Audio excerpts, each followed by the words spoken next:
Ladies and gentlemen, introducing the Wrestle Addict Radio Network. Hey, what's up, you guys? What is going on, everybody? What up, fam? Hey, it's me. What up, Oozes? What's up, guys? This is the Monday Night Delight. Are you looking for a network that brings you all things pro wrestling? Then look no further. Wrestle Addict Radio brings you a varied source of wrestling content. What's going on, guys? This is Willie T. My name is Mr. Fretz. This is your resident Smart Slayer. Search for Wrestle Addict Radio on all major podcast platforms and be sure to hit that subscribe button so you never miss an episode. Buzz, guys. My name is Kate Murphy of the Kings of the Ring podcast, and you are listening. And you're listening. And you're listening. And you are listening. And you are listening. Get ready for a war, because you're listening. Come join the war each and every week as we fight to keep wrestling real. What's up, everybody? This is King Ricky Rose, and you are listening to Wrestle Addict Radio. What up, fam? It's your boy, JC Bones, the host of the Fourth Wall WrestleCast, and you are making a change because you're listening to the Game Changer podcast, only on Wrestle Addict Radio.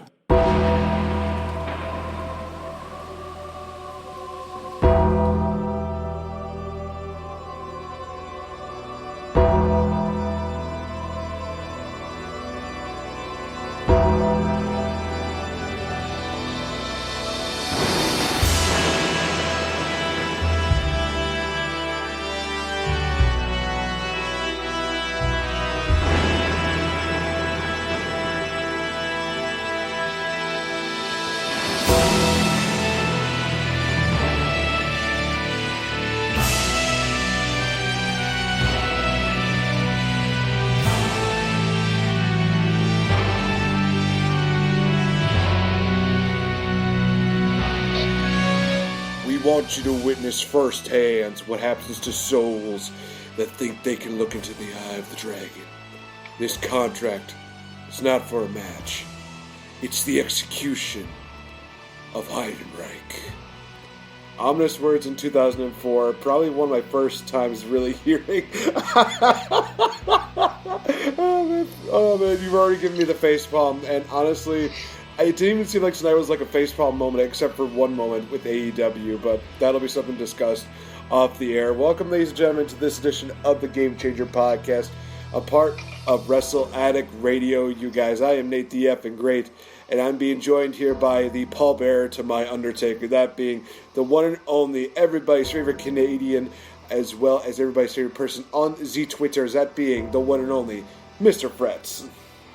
Oh, my Undertaker, I hope you don't mind while I open this can.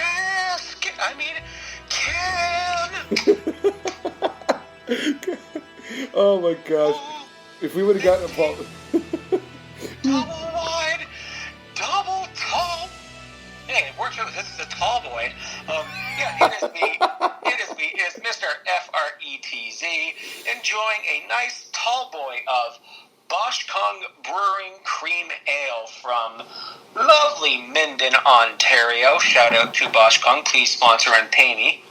Oh my gosh, that is amazing, dude. So, we actually do have a bit of an action-packed show here. We got three major events to cover. We got this past weekend, Survivor Series weekend. We got another retro deal going on. And honestly, I think that it's only fair that since we do talk about Survivor Series quite a bit during the show this past month, we definitely should probably bring up The Undertaker, and there is going to be a really good key point to start that off with. But before we get into that, for those of you that don't know already, and honestly, I'm actually realizing, I think that this episode is going to be the first episode in the final month of 2019. God, this year went by way too fast. Dude, you're not kidding. It's like, I'm looking at this calendar. November 27th is the day we're recording here, yeah. And it feels like just yesterday you and I did our first podcast together, which I think was this time last year, but I'm looking at this and I'm like, how was it November? It's like, I've been perpetually tired since like April. Like, you know what was going on at my workplace when I had to switch over to the other shift, but it was just, since then, like I worked And I don't toot my horn, but I've worked my ass off this year. Yeah, but it's at a grocery store. Yeah, stocking shelves is hard work, folks, especially when you have a bad back. But yeah, it's unreal. Like, I remember this time last year, we were just absolutely rampant about evolution. I know a lot of our Wrestle Addict Radio brothers, sisters, and non-binaries were there. So it's my goodness. And what has changed in Wrestle Addict Radio since then? Yeah. I mean, last year I think it was Rant with Ant and Who Got Next were on here, and we just had the last episode of Not Your Mama's Soap Opera, which I'm gonna listen to hopefully tomorrow night. And you and I get on there. It's, dude, a lot can change in a couple of months even, because we've only been on since like April. Yeah, no, you're definitely right about that. And with that change does come another big change for Wrestle Addict Radio, as it was announced this past week by our good friend Mr. Mance that the final Gift of the Podcast show will be taking place on December 30th. So, from all of us here at the Game Changer Podcast, we wish you nothing but the best, Mance. It has honestly been an honor and a privilege to work with you. Honestly, still one of my favorite things about Mance wasn't even like something on his show. It was actually during Rank Gala, where I think it was like his team versus King Ricky's team, where they were debating about certain various wrestling wrestling deals, issues, and stuff like that. And it seemed like King Ricky had the last laugh, but it ended with Mance doing, I think was like maybe just like some kind of wrestling or something like that. Maybe it was like a Superman punch or something. Ricky goes down, 1, 2, 3. Mance gets the victory on there. I think that by far is my favorite moment of Mance. But he is going to be sorely missed, as well as Jeff Camacho, as you mentioned. His show will be released on this past Wednesday during Thanksgiving. And also, for those of you that don't know, Happy Thanksgiving to all of us here, from all of us here in America. And we realize that this is going to be on the 1st of December, so we're kind of making up for a little bit of lost cause, but it is what it is. But again, Mance, we love you, we support you, and you will be sorely missed. Absolutely. Mance is one of the shows on this network that I have actually been enjoying the most. I love hearing about old WCW, and forgive me if this is kind of morbid, but it was kind of funny to hear Brother Mance just go absolutely crazy over the awfulness that was late WCW, and now I'm out of morbid curiosity. I want to check some of this out for myself now that I have the network. I actually looked on Twitter to make sure it was okay for us to talk about it, but he tweeted about it. So, Mance, I have a lot of love and respect for you, not only as a fellow podcaster, but as a fellow Christian. It's you're a very warm, encouraging heart, even when you're going through a whole bunch of tough times and really bad shit. My love and support and prayers go out to you, your family. Good luck in whatever else you decide to do from here on, and maybe I just might bring some bad stuff WCW over to Fretzlemania, and I have something I'm going to review on that show. I'll tell you about it a little later, but thank you, Mance and Jeff, for what you both brought to the network. I look forward to hearing about your lives. I mean, I definitely want to keep in touch with you guys. We know Mance, his father's been having health problems for the past while, and it's something I can relate to as well. Like, my dad's health has been up and down the past few years, so it's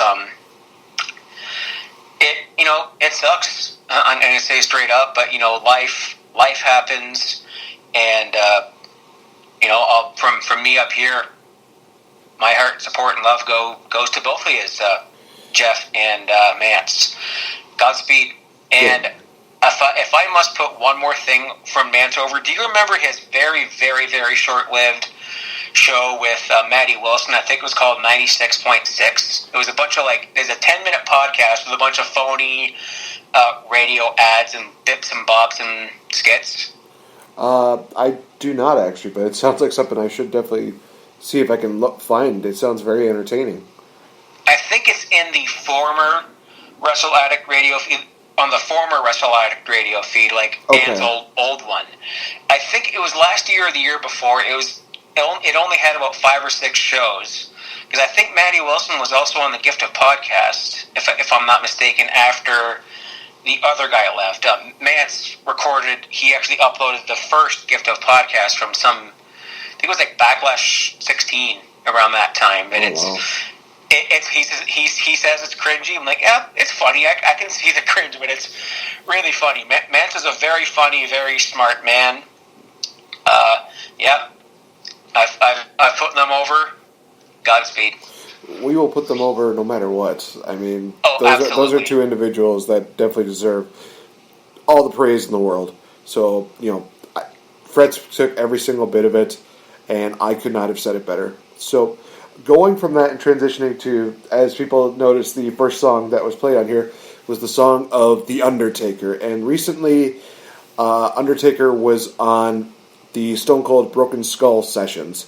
And honestly, getting the chance to watch that and listen to all of these crazy things that Undertaker kind of was going throughout his career, and actually they barely scratched the surface on it. I think that Stone Cold said best after the show was over. He's like, I think we've barely kind of scratched bits and pieces of your career, and would love to have you back on. And Undertaker, he seemed like he would be interested in it, and honestly, I would be totally fine for a part 2. Hearing his stories about how he and his friend would do this whole deal where they would just get all rowdy and tough when they're wrestling fans, and they're just be like, oh yeah, we're going to do this guy, we're going to do this guy, we're going to punch him, we're going to do this. And then the original Sheik, he would come out, and they would just kind of be like fans do, but also kind of tamed, as they were. And then as soon as he's gone, they're just looking at each other, they're just like, why the hell didn't you do anything? Why did you do anything? Why did you do... It's just one of those things where it's he's relatable.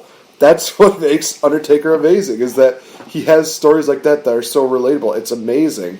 Talks about his career, like how it started off with, I believe his guy with the name of Buzz Sawyer, how he started training without a ring, which was absolutely insane. He talked a little bit about his early days in WCW. Then we reach 1990, which we're going to be reviewing that entire show in just a little bit. But for him to just go there, and he just sees this egg, and he's just like, oh boy. And he honestly thought, I'm going to be the Eggman. And he gets a call from Vince before the show starts. He said, it's like, hello? Yes, am I speaking to The Undertaker? And he's like, well, yeah, it is. Okay, cool. See you at the show. Just stuff like that. It's just like, I guess that's it. I guess he's going to be playing The Undertaker. He talks about how he definitely has tried his best to stay in character, which definitely when you reach the end of the show, you see how tough it is for him to do that. He talks about the transition from going from that to the whole biker taker to the big evil taker. It really gets emotional, and it really gets kind of heartfelt when they discuss the WrestleMania 30 match, because Undertaker talks about this matchup, and he talks about how in the early parts he got a concussion. He does, and that the whole thing with with the whole suplexes deal, not Brock's fault. He admits that he was more than willing to take these spots. And he doesn't blame Brock for anything, and that's one of those things that's really cool, is that he's that respectful to say, hey, I wanted to do these spots. This was kind of more. It was not one of those things where he's going to blame Brock. He's going to say like, oh, well, Brock tried to hurt me. He's like, no, Brock was doing his job, and I respect that. But he remembers getting concussed, and then he does not remember anything beyond that. He does not remember anything beyond that. He doesn't remember competing in the match. I believe that he mentioned that he was in like a trainer's room and he's asking a question to his wife Michelle. He was asking, where am I? And she's maybe thinking like, he's playing a joke or something like that, and he's getting all heated up, and he's just like, no, God damn it, where am I? I don't know where I am. And it was one of those things where he talks about how he doesn't want his last match to be something where he would not remember it. And it's one of those things where it's admirable, and I think there's also a part of me that thinks that that's a bit extreme, considering he is he has reached a point in his career where he should definitely take it easy, and he should definitely probably fade away. And during this interview, he definitely has made the qualm about not having too much more in the way of years for wrestling. I think he's at the point where he's like, I'm fine with not wrestling anymore. I've done everything that I could, and if I think another really cool moment was he mentions that if somebody like on the internet who's not even walked a mile in his shoes were to say like, oh, why does he keep coming back? He should retire, something like that. He will literally get fumed up, and he will just they'll be like, you stupid idiot, you don't know what it's like to be a mile in my shoes. You don't have a right to say that. But if it was somebody that he respects, like Austin or maybe Hunter, Triple H, or Shawn, if they were to say like, hey, maybe you should probably should hang it up, he would be like, that is probably a good idea. So it's still kind of up in the air, but it seems like he's definitely a lot more happier not competing than competing on the road for so long. I think he touched very briefly about the whole Goldberg matchup. Nothing really too heavily pushed on. But then he talks about how sometimes it's very hard for him to keep the character, as strong as he can, by keeping that stone cold face. And so Austin brings up a couple of stories. One of them is involved with like this deal where everybody's doing almost like this human centipede, but everybody's doing like the headlock deal. Like, how nowadays Joey Ryan does the whole deal where everybody's just grabbing their junk and stuff like that. And he does that kind of deal. Well, apparently they did something like that, but with everybody getting like a headlock in. And I think Austin made like a laugh or something like that, and he almost broke Taker. Another moment that they mentioned was the deal where they were trying to get Undertaker to do the Taker-Rooney, shit like that, and literally Undertaker just looks directly into the camera, and he was just say, I want this message relayed to Vince that I'm gonna go back there, and I don't want to see you there. If I do, I got some strong words coming at you. Or he was gonna say like he was gonna punch him or something like that. And then literally like a couple minutes after that happened, Vince just walks out to the ring. Then he does his own version of the McMahon-Rooney, we'll call it. And it's just, it is so cringy. It's one of those things that you would expect from a 50-year-old man trying to do some kind of breakdance maneuver. Or me. Oh my gosh, it was so cringy. Apparently, I think they were trying to do this for like hours, and there was a point where Taker was able to during this like chaos where everybody was trying to do it, he was able to like sneak back. He's not like doing like a tiptoe like cartoony kind of deal. He's able to kind of like segue and sneak on back. Big Show tried to bring him out, and just before they reached the curtain, Taker was just like, you do realize that I could literally beat the ever living crap out of you if you take me out of this curtain. And Big Show just lets him go. He's like, oh, okay. Just it's one of those things where it's like, what the hell? This is honestly a very enjoyable show, where again it talks about Undertaker's early careers. He talks about people who have kind of impacted his career. He definitely mentions Jake the Snake as one of the guys who definitely influenced him during his early parts of his career. That's a huge homage to a legend like him, who will also be mentioned in the show later on. He talks about transitions. He talks about certain moments, certain matches, deals, and also just trying to keep the character, strong and keeping it.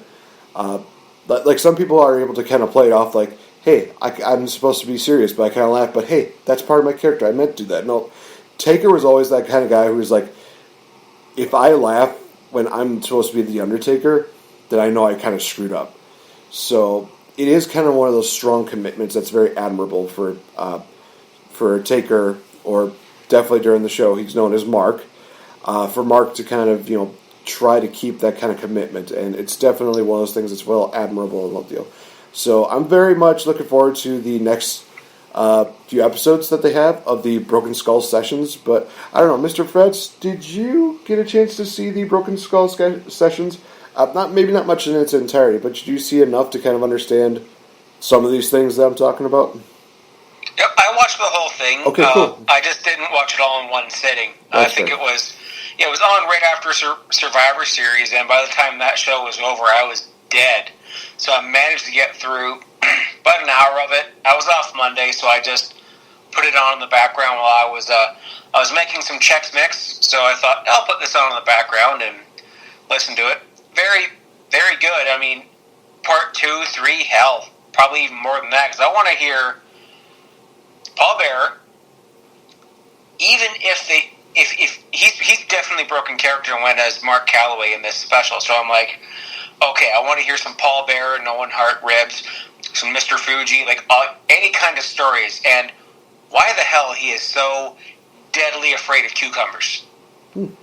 He has this irrational fear of cucumbers. It's a well-known story in the wrestling lore. If you've been listening to things like Pritchard or Redacted Name That Got Fired This Week podcast, or fill in the blank. He has a truly fascinating career, and when he goes in the Hall of Fame, I mean, I just want to hear about it, like hear more, because we've been seeing this character being,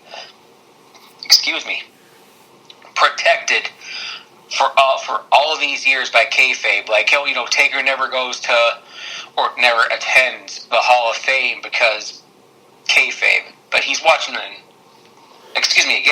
watching in the back. But this is a man I've been a big fan. He's probably top 5 for sure in my books, but. Geez, if there's one guy I want to see a book out of, I want to see he has 20 DVDs, but I mean a massive collection. I mean, he could put at this point in time, his career can put the Lord of the Rings box set to shame. It is one of those things where just recently, Swoggle just had his book published.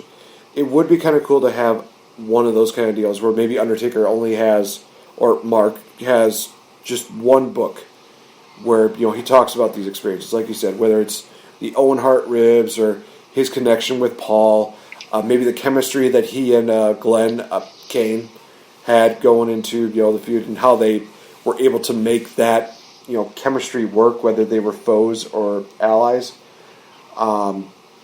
Maybe go a little more in depth with his relationship with Vince McMahon. I think that there's probably so many stories that I would be very interested in hearing when it comes to those two. Not just, him almost wanting to just punch Vince in the face for trying to make him do a Taker Rooney.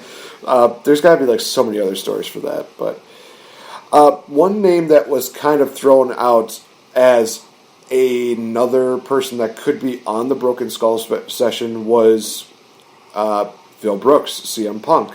Now, that would be something I'd be interested in, just because of the fact that I like what they did with the, I think it was the WWE 12 video game where they had CM Punk. He's got the WWE title, and he and Austin are just basically kind of riffing. They're doing this promo deal where they're kind of just bashing each other back and forth, that kind of deal.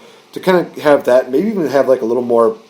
Maybe more in-depth deals about that story there. That'd be kind of cool. But I'm not expecting it to be the tell-all like CM Punk did with Colt Cabana years ago. I definitely do think it'd be kind of cool to hear how he was kind of convinced to come back to the world of wrestling, not just plain old WWE. What maybe got him to fall back in love with wrestling? Well, I don't know if he's really fallen in love with wrestling again, but he definitely seems like he has a better relationship that he had back in 2014. So, honestly, it's just one of those things I'd be interested in seeing. Absolutely. I've been a big CM Punk fan since he was in TNA with Raven and Julio De Niro and Alexis Lurie, a.k.a. Mickey James. He's another guy I thought that's had a truly fascinating career, and as soon as he left the WWE in 2014, I grabbed his DVD because I knew that it might be hard to find in the future, because I thought back then he was done. I mean, none of us, I don't think any of us in Wrestle Addict Radio, let alone, the entire wrestling Twitter, thought that Punk would ever come back. I mean, it was always joked about with King Ricky and Kate Murphy, or it would become a running joke like J.C. Bones does with Ruby Riott, insert Ruby Riott theme in this part here. Yeah, big shout out there. But my good, Punk and Ruby Riott mixed match challenge. There it is. Hey, J.C. Bones, that one's for you, bro. Let's go. I would love to see this. I mean, he already did his tell-all, and I think his tell-all with Cabana came from a place of bitterness and resentment, rightfully so, mind you. But now I'd like to know how he's grown over the past few years, how his family life, how his life with AJ Lee is, his relationship with hockey. I mean, he's a Chicago boy, so he's a big Blackhawks fan, and even though they suck this year, it's just really, really funny to see his interactions with Bailey, who is the Los Angeles Kings mascot. They've always had a bit of a Twitter feud, especially when the Blackhawks were good and they were winning Stanley Cups. It was always the Blackhawks versus the Kings in the Western Conference semifinals. And you'd see them just have this little beef. He'd be cutting a promo, and you'd see from behind, Bailey would come in with a chair or something, and they would have a bit of a spat. It's really entertaining, and actually, it was Doc Haas that said, hey, maybe this is a segue for Punk to get into something with hockey. I mean, it's his passion. I mean, it's something that, hockey and wrestling, I think, are neck and neck for me. Just before here, I turned on the Maple Leafs game, and they destroyed the Red Wings 6-0. What a coaching change can do to a team. My goodness. Sorry to my Detroit Red Wings friends who are hearing this. I don't actually know any, but just something to do with Punk, maybe his relationship with comic books and his things, making the Drax the Destroyer novels issues that he did, his friendship with Batista. What about Batista's dick? No, we're not going there. And his acting career. I mean, he had a couple of movies out this year, and shout out to John Rickland and the Durbinator. They reviewed Punk's movie. I forget what it's called. It's like a horror flick or something. John loves those movies. Yeah, I think I remember hearing that too. But, so we'll have to wait and see what kind of goes there. So, guys, we're going to take a little quick commercial break. We come back. We're going to discuss the crazy Survivor Series weekend that took place here, in which it was a major invasion. And was this invasion a pass, a fail? Was it good? Was it bad? Was it a success, or was it just a giant flop, just like it was in 2001? Well, we'll have to wait and see, you guys.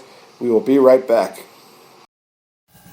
What is up, ladies and gentlemen? My name is King Ricky Rose, your co-general manager of Wrestle Addict Radio and your host of Kings of the Rings podcast. And if you enjoy what you listen to each and every week here on Wrestle Addict Radio, we invite you to enjoy even more content from us on our exclusive Patreon page, where for just $5 a month, that's right, $5 a month. You get bonus content and commentary from each and every show here on Wrestle Addict Radio. That means bonus content from the Kings of the Rings podcast, from Not Your Mama's Soap Opera, from Fourth Wall WrestleCast, from the Get the Podcast, and from the Game Changer WrestleCast. So for $5 a month, go to patreon.com/Wrestle Addict Radio, sign up.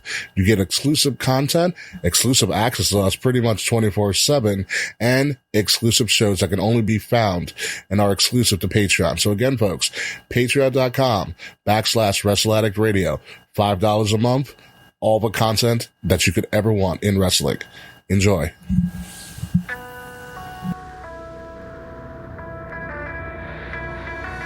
Black and blue, I crawled along the wreckage of what now is gone. Back to you to fight another day. I'll go. This is your pool party captain, Randy Fitzsimmons, and you're listening to the Game Changer Podcast.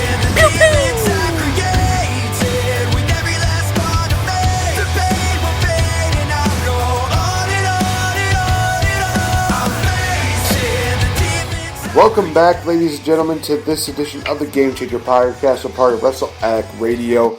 And guys, we may have lost a couple of members of the family, but that does not mean that you should stop following them. For us here at the Wrestle Addict Radio, the Game Changer Podcast, the Kings of the Rings Podcast, and the Fourth Wall WrestleCast, we definitely do encourage you guys to follow Mance as well as Jeff on their podcast. And like I said, Mance is going to be around with us for at least one more month. And then we'll kind of see what kind of goes from there. Definitely, guys, tune in to next Sunday because we will have the podcast award show hosted by the Wrestle Hub as well as our boy, the Rent Master, Anthony DiStefano. Looking forward to seeing how that goes down.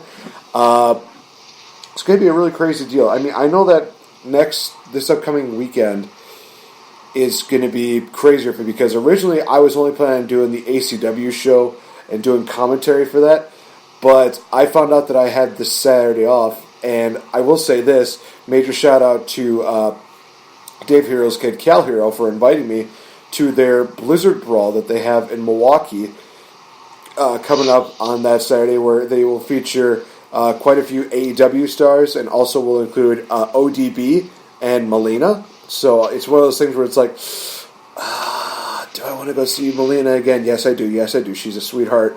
I absolutely adore her. And the next episode that we do, you're going to find out how much I adore this woman. So talk about that next week. But yeah, let's talk about Survivor Series weekend. For those that don't know, two of our colleagues, the one and only, well, actually, the duo of Will and King Ricky, they were at Survivor Series weekend for all 4 shows, I believe. I believe they were there for SmackDown, NXT TakeOver, War Games, Survivor Series, and Monday Night Raw. Oh yeah, I forgot. I don't watch Raw anymore, so I really don't care. So I remember Ricky actually messaging me, asking me, well, what are some places that you would recommend going? And honestly, the first place that kind of came to mind was The Beam, which is like this giant metal. It is like a giant metal beam that you just go right into a park area, and it's just absolutely great. They have some great comic book stores that are there. They have some great diners. I don't think I had them try out a deep dish pizza. Maybe I did, maybe I didn't. I don't know. I don't know if I was They did get one. They did get one? Yes! From the, I can't think of the name of the place, but it's a place when I visit Chicago in the future, because it's going to happen. Does it start with a G? It starts with a G. Giordano's, yes. Thank you. And I don't know if they didn't, but because of damn Gabriel Iglesias, I want a chocolate cake shake from Portillo's. Oh, damn it, that was another one I should have said. Oh, man. But Ricky would have ate that shit up, man. You know I love that. Oh, man. From what I heard, they definitely had a wonderful time. And from what King Ricky said, he definitely is looking forward to going back again. So, who knows? Maybe we're going to get Wrestle Addict Radio back together again for another big Chicago deal. Or maybe it'll be for, maybe it'll be for a AEW show. Maybe it will be for another WWE show. Who knows at this point? I'm looking forward to it, but I did say that I would also try to make it for another show out east. So I know that one of my friends on Twitter, I believe her name is it's either Marie or Maria. She and I have this deal where we would go to if AEW does come back to the Baltimore area, or at least the Northeast area.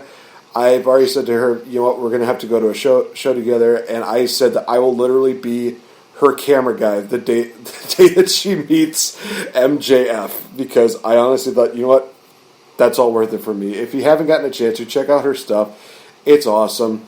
I will definitely tag her in this in the show description as well as on the Twitter feed, so you can kind of check out how she only had like half of a picture with MJF, where it's literally like his face is just cut in half because she paid for half off on the deal. What a dick! Oh man, it was amazing. Is that Marie screaming in Quebec? Is that her screen name? No, I think. Okay, I think I know a few of them. It might be Marie. It's either Maria Rose or Maria Rose. I don't know, but I'm not gonna look up right now. No disrespect to her. It's just we're doing a show here, and we got quite a bit to discuss, including talking about NXT Takeover War Games. Nate? Yes. It's War Games. You're right. You are right. NXT Takeover War Games, because William Regal's the only one that knows how to do it right. So honestly, this was a pretty fantastic event. Both War Games were just absolutely amazing. It kicked off with the women's War Game matchup, Team Ripley versus Team Baszler. Baszler got the upper hand advantage, so it was kind of one of those situations where it was Candice LeRae and Io Shirai starting off, which I was kind of shocked by that. I thought they would have prolonged that a little bit, but nope, they decided not to do that. Then Bianca came out, and then Rhea Ripley came out. Then Kaylee Ray, the NXT UK Women's Champion, came out. Then out came Dakota Kai, who decides, nope, kicks Tegan Nox in the face, beats down, not even beats down, just destroys Tegan Nox's leg, like literally, just beats down on it. She uses the cage door. She's doing leg submission. It looks like she's literally trying to tear it off the muscle. It is that brutal of an attack.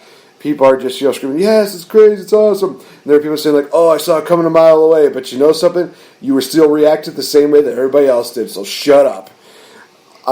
This was kind of one of those moments where I'm like, oh, wow, she's literally trying to kill Tegan Nox.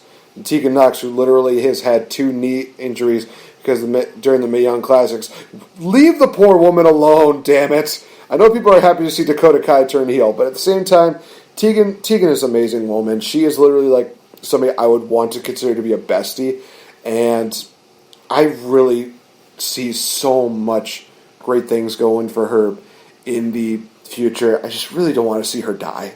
Shayna Baszler would come out last. Just a lot of brutality. I remember there was one spot where Shayna Baszler was trying to handcuff Rhea Ripley, I think, to the ropes or something like that, and it just backfires on her. They end up getting handcuffed to each other, and Shayna realizes that, and she's like, oh, crap. So Rhea is literally like, I'm going to kill you. So we just see that. Io Shirai, my God, the second scariest spot of the night, with that moonsault off the top of the cage to, I think it was to Candice, as well as, it was either Kaylee or Bianca, I don't know. But everybody. It was basically everybody. Okay. But Rhea Ripley would hit the Riptide on Shayna Baszler on top of the chairs and pin her 1, 2, 3, giving Rhea Ripley and Candice LeRae the victory. Honestly, an amazing way to start off the first matchup. And oh gosh, this is going to be like a very tough matchup to choose between. Which women's match was more brutal between this matchup and the Hell in a Cell match between Becky and Sasha? That's a toughie because, I mean, there's more women involved here, which means more casualties. But, God, Becky and Sasha literally just tried to kill each other in that cell. It's tough to choose between those two. It is, and if I can add another one. Well, if you're talking about this year, then yes. But the street fight with Becky and Charlotte at Evolution last year was, I think, just about the last brutal. one, the last woman standing. That's right. Oh my god, that was so good. I know, like pre-show doesn't count, but I'm becoming a big fan of Angel Garza. I love how his pants are being part of the gimmick. Like he does something wacky with his tearaway pants. I mean, these are the same kind of things I used to wear in high school, and I'd walk past a guy in the hallway, and he would rip them right off, and so I'm running across my high school in my boxer shorts. The women's War Games match was just absolutely unreal. I'm one of the people who kind of saw the Dakota Kai heel turn coming. Like, when she was denied that spot, and Rhea was just like, you know what, you don't have it. I called it then. I knew somehow, I thought it was going to happen, but like that. Dakota Kai and Tegan Nox, at least in my mind, went from who the hell are you to I'm completely invested in this feud. I didn't really know either of these women. I watched the first Mae Young clap. There was two, right? yes, there have been two. Yes. Yeah, the first one was Kairi Sane and Shayna Baszler, if I'm not mistaken. Right. I didn't watch this one at all. I'm have to go back and watch it because it had Ripley and it had Ripley was UK. No, she was in both. Anyways, just moving on here. I knew about the injuries and all that, so a lot of people are calling this the female version of the DIY feud, which I can absolutely see. I'm finally starting to come around a little bit on Bianca Belair after this match. Like, I still hate... there goes my mic. I hate the whipping hair thing still. I think it's absolutely stupid. I want to see someone just cut that off as a big heel move. I'm sorry, Phil. I'm so sorry. But she was one of the MVPs in this match. Like, that 450 with the chairs with her was crazy. And I love the KOD. I'll give her this. I love the KOD. She's absolutely powerful. And on the plus side with the hair thing, I haven't seen it in a while. So she's not overusing that in her gimmick. Like, her gimmick isn't whipping hair anymore. Her gimmick is a heel badass bitch who will bring out the hair thing once in a while.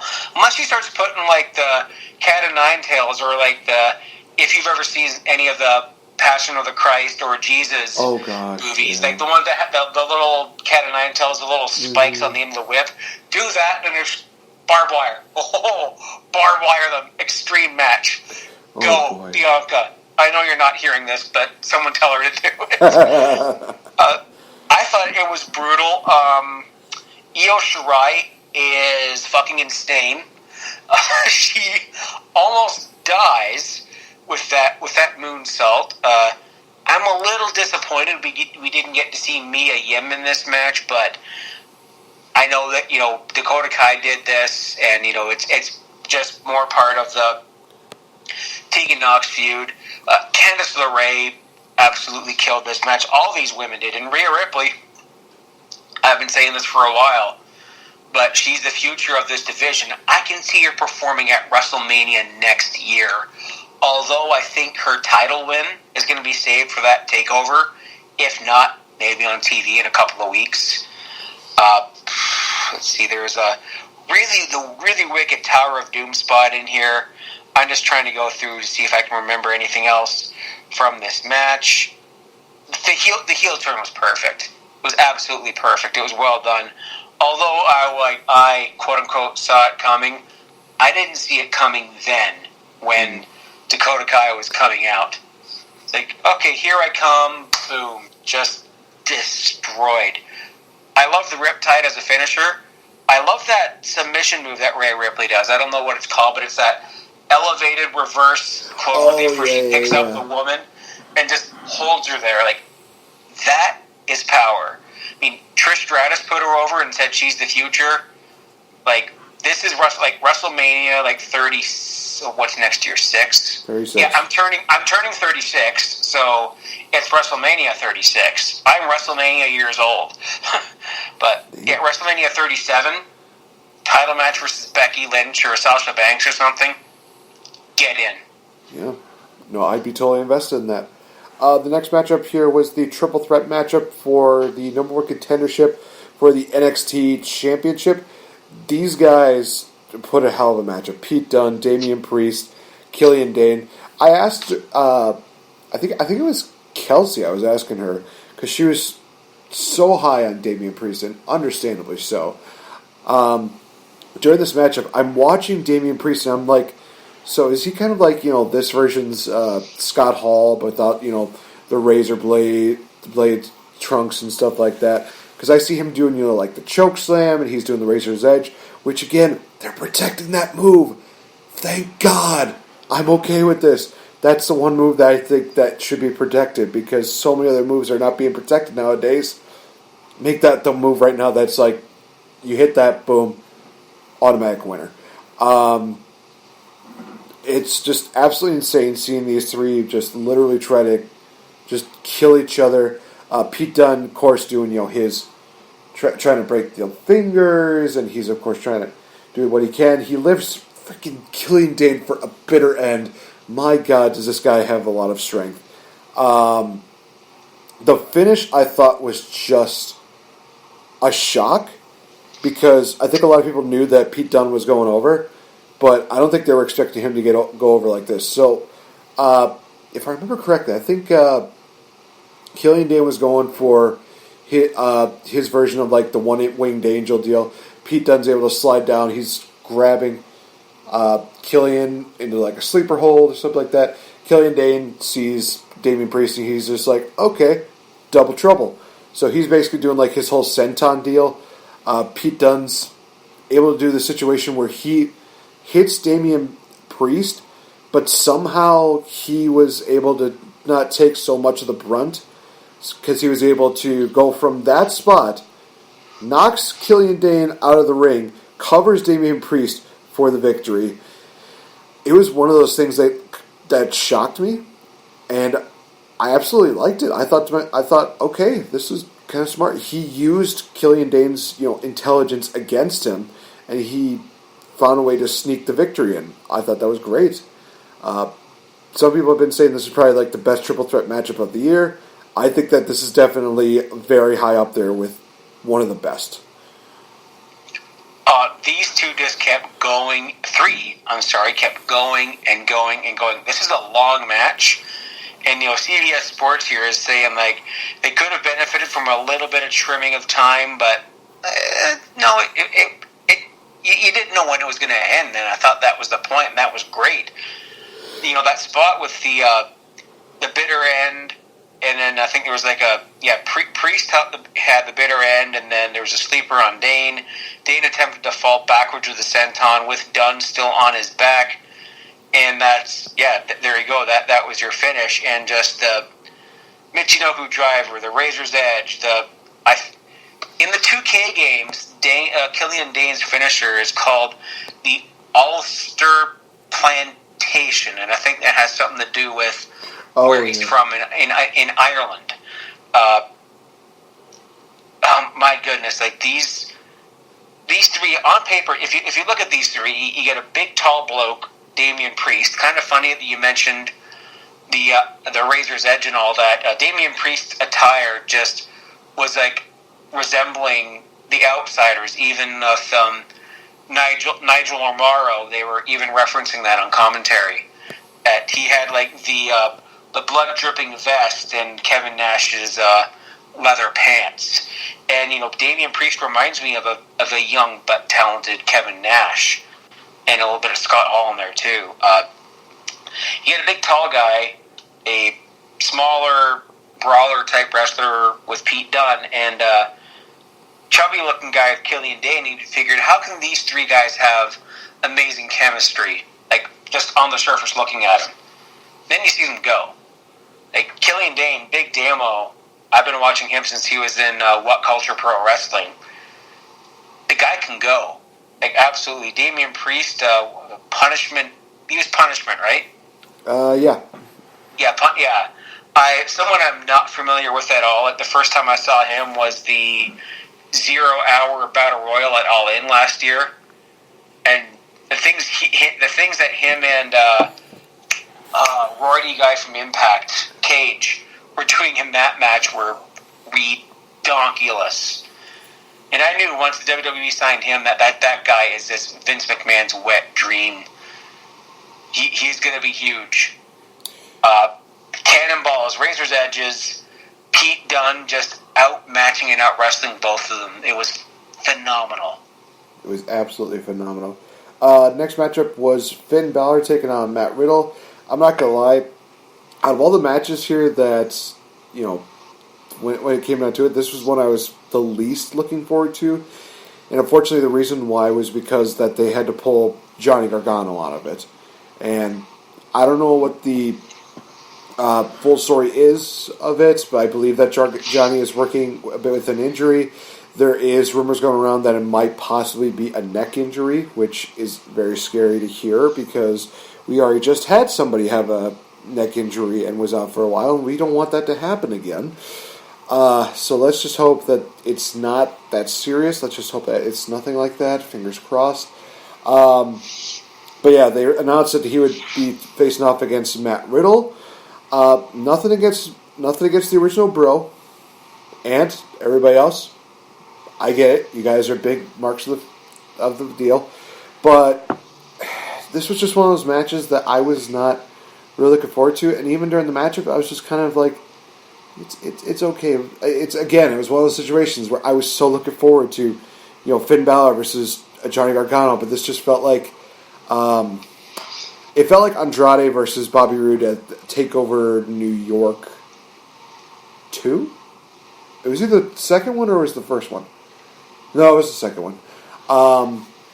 Where that they're going to put on a good match, but it's one of those things where it's like, it's got to be something to keep the interest in there. The main thing that stuck out to me during this matchup was Matt Riddle doing the spear and the jackhammer, and people are just going, Goldberg. Yeah, Riddle. Okay, fair enough. Yeah, other than that, like the call to Goldberg, maybe they're setting up Goldberg versus Riddle at Mania. Who knows? Balor won with the 1916. Other than that, for me, this was a matchup that I did not have too much interest in. I loved this match, man. Riddle, thank you, Ant, for getting me into Matt Riddle.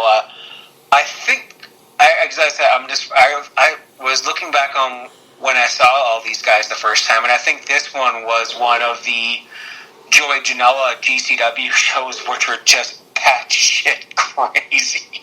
Like, Virgil turned out in one of them dressed up as Starman from Wrestling for the Nest. There's all kinds of drugs going on there, and I want them. Just kidding, I don't. Riddle, for what we had as a last-minute substitute, like, Finn Balor and Matt Riddle put on a phenomenal, I'm using that word again. I gotta work on my adjectives. Here was the adjective, Kevin Nash, if you know what that reference is. Riddle and Balor just starting off with their mat-based attacks, like using, Riddle's Ultimate Fighter background. Finn Balor, of course, he was learning, I think, in the dojos in Japan, so, he knows his way around a shoot fight. I love Riddle doing the whole Goldberg thing, just having a little wink at him. And if you saw his, I think it was his 24, when he met Goldberg backstage at SummerSlam, the whole, I'm not your bro. Hey, we got some talking to do, bro. Yeah, okay. And then just like that back and forth. It reminded me of the whole Abbott Costello, who's on first. It was, I love the once we saw the bro to sleep, the CM Punk marks wouldn't shut up. We'll hear a bunch of that during Survivor Series. Now that Punk's back on Fox, and Seth Rollins talked about him on Raw, even though Vince McMahon was furious about it. We're still not going to hear it until he comes in the ring, which I want to see. I'll admit here, but Ricky is our resident Mark Slayer, so I'm just going to quit while I'm ahead there. I'm not going to steal his gimmick, too. We've already stole the watch along, which we're doing in the new year, so I don't need to piss everyone off. Right. But, we had the bro to sleep, we had, the floating bro, bro mission attempt, and Riddle.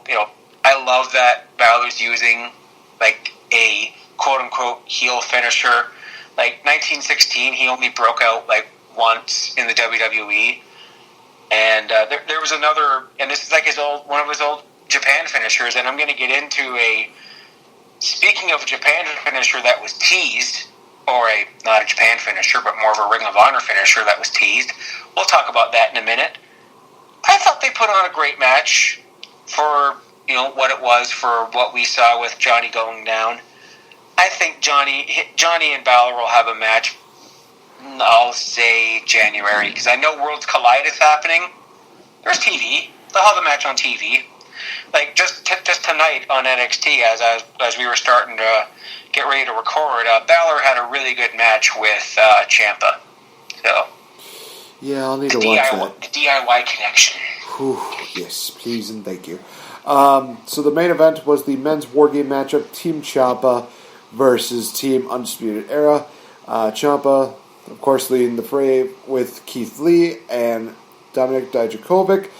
And they had to find a final person, and that person turned out to be Kevin Owens.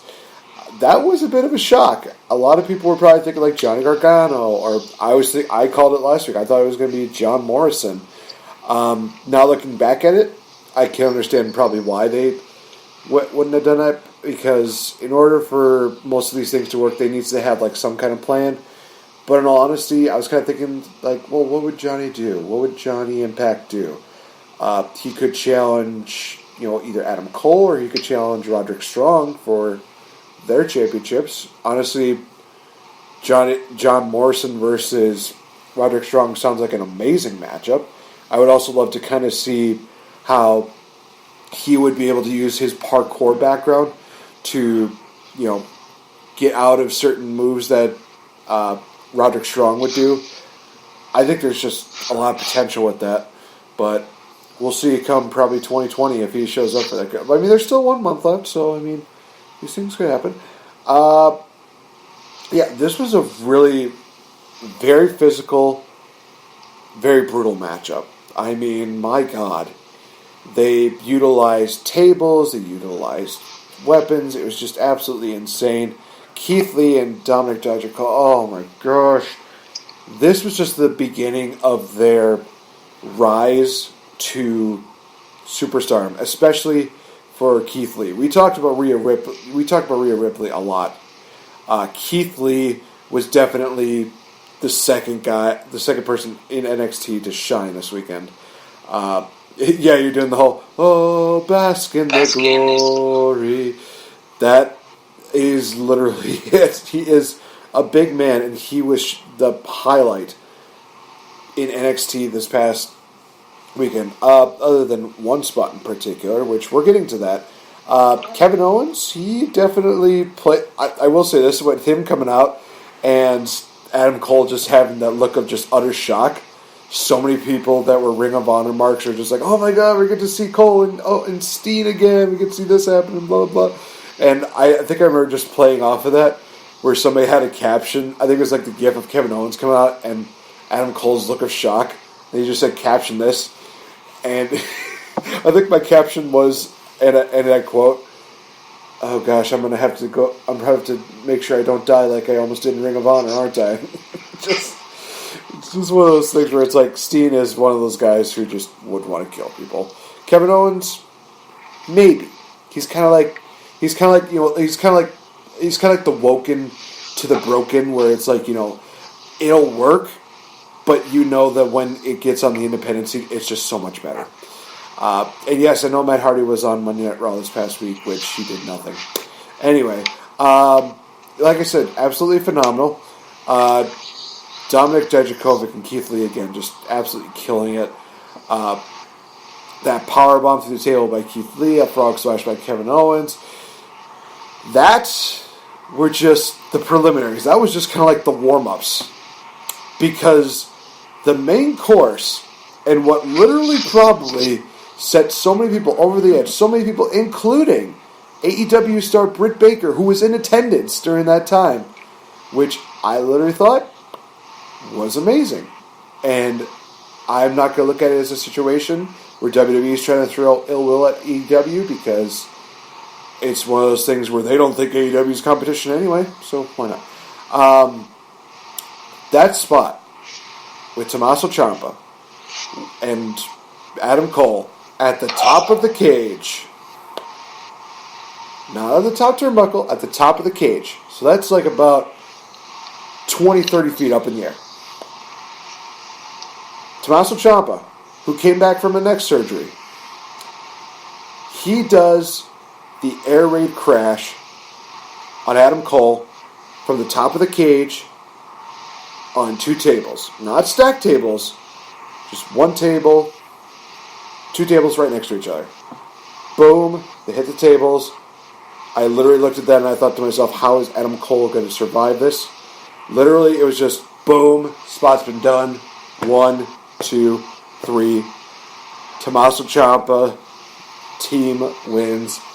And they sold that like no one else could sell it. They're literally just lying there for at least maybe 3 to 5 minutes. Almost as a moment where it's just like soak in the fact that people have just saw this. Soak in the fact that we did this. And soak in the fact that it's going to stay on the test of time.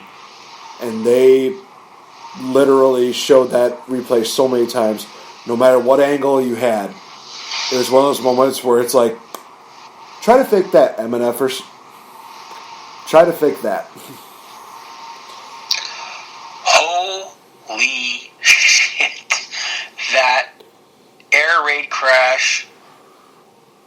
I don't know if that's ballsy or if it's stupid, but that spot was wild. And just Keith Lee with his, like, I just love how he'll just push a guy with, like, the Monty Python pounce, and Adam Cole will just fly like he's selling death. Like Keith Lee did that tonight on NXT. It was like they're in the main event. Adam Cole tried to interfere, and Keith Lee pushed Adam Cole just through the barricade on the left part of the ramp and into a bunch of plants. Just death. And as soon as I saw, like, oh, Baskin King Ricky, because I still think that King Ricky and the new glorious one, Keith Lee himself, are the same person. Like, Keith Lee is the fiend of King Ricky. Prove me wrong, Ricky. Prove me wrong. Just him and Dijak.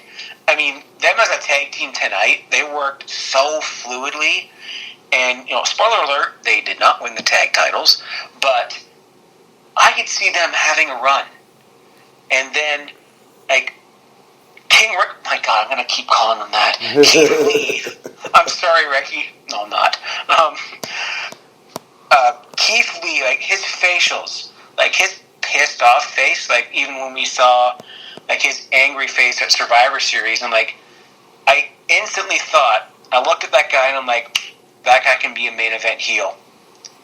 Like, he can use the bask in his glory thing, but that can be a big time heel gimmick, like, the glorious Bobby Roode. And Vince McMahon loves him. So, if Vince McMahon thinks highly of you and loves you, well, at least this week, knock on wood that it's going to last with him. I'm just going to skip forward to when we get to Survivor Series just for a second, but you get the whole Roman Reigns and Keith Lee bit. That's a main event feud. That's like this time next year at Survivor Series for the Universal title is something I can, pardon me again, I can absolutely see.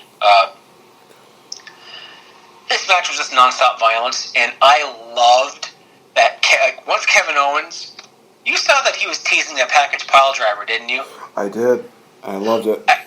I leapt from my recliner. I was praying that we'd see it. I kind of thought we wouldn't, but he just planted the seed just a little bit. It was like in the first match with I love Kaylee Ray. I mean, she's another person who went from "Who the hell are you" to "I love you" in the course of the match.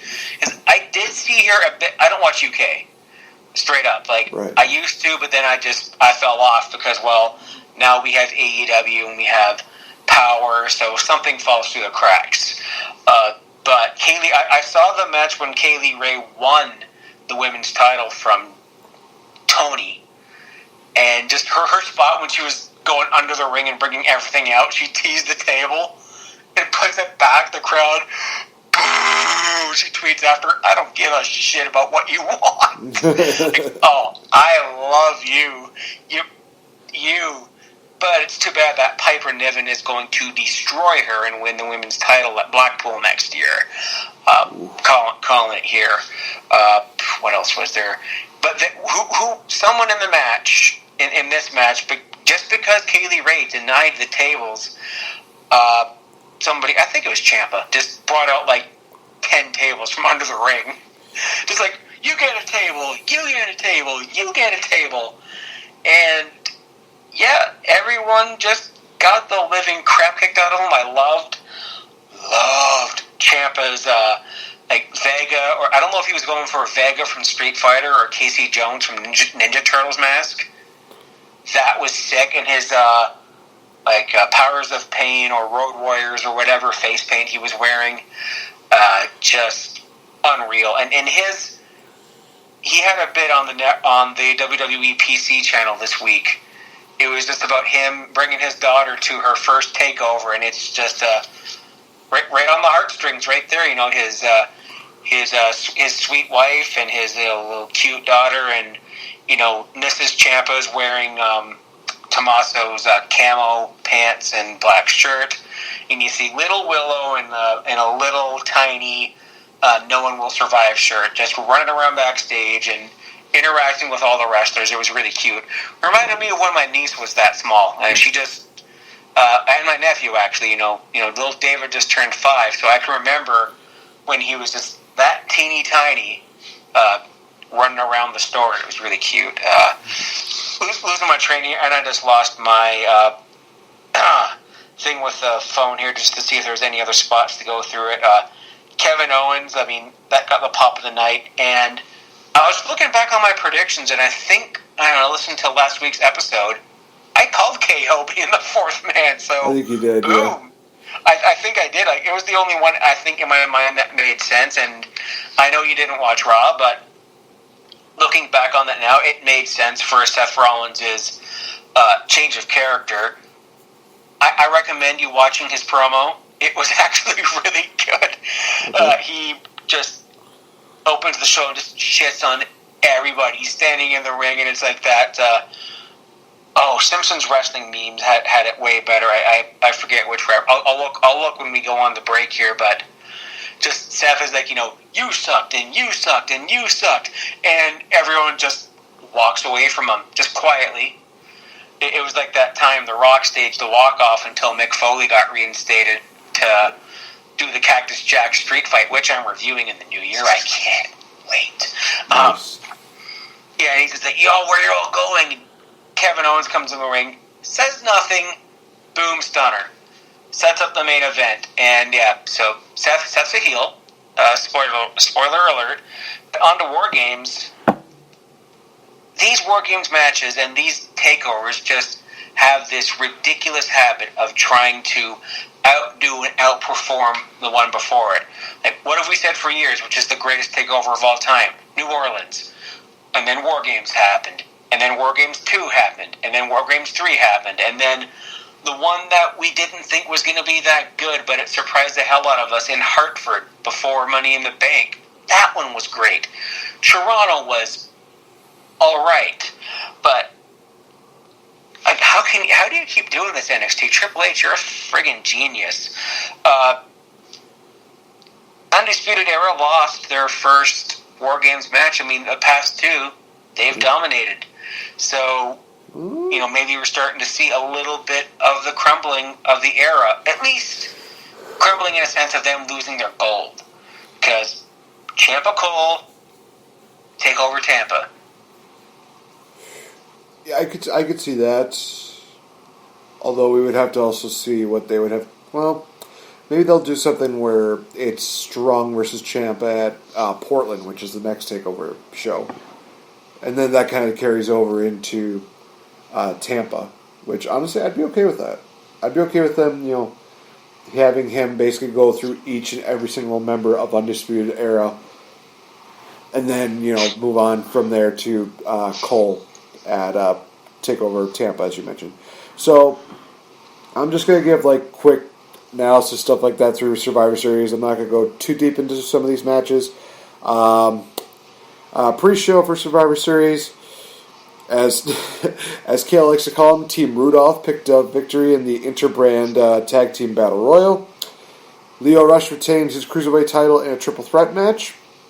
The Viking Raiders picked up a victory in the triple threat Match of Champions match, which tied up all three brands, for those of you that are keeping track. We had Team NXT pick up an amazing victory. Actually, the women's division, Team NXT, picked up a victory to start the show. Pretty good matchup. I honestly thought that Io Shirai and Candice LeRae were going to be out for the entire deal, but nope, they were difference maker at the end, and Rhea Ripley pins Sasha Banks at the final one, which was awesome. Roderick Strong picks up an upset victory by defeating AJ Styles and Shinsuke Nakamura in that triple threat match. That was great.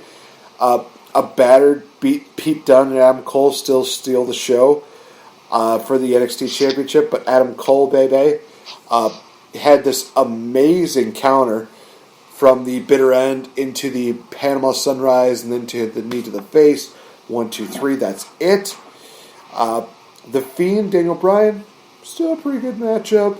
I think people still hate the whole red lighting deal, and I can't really blame them. Fiend picks up the victory. Is there really a shock there? No.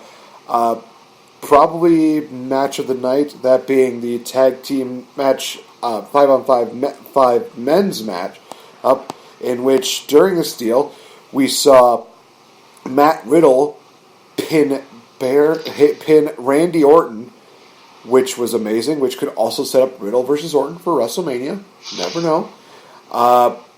Drew McIntyre pinned Walter. It's like, Drew, I love you, but at the same time, I hate you at this very moment. And then the final two for this was Keith Lee and Roman Reigns. Fretz kind of hit on the fact that these two just really killed it, and this could be a WrestleMania matchup just waiting to happen. I definitely do agree with that. It's just absolutely fantastic. But Roman Reigns picked up the victory, hitting the spear on Keith Lee, who sold the hell out of it. That was great. And then they showed a nice little show of respect between the two of them. They did like a little fist bump deal.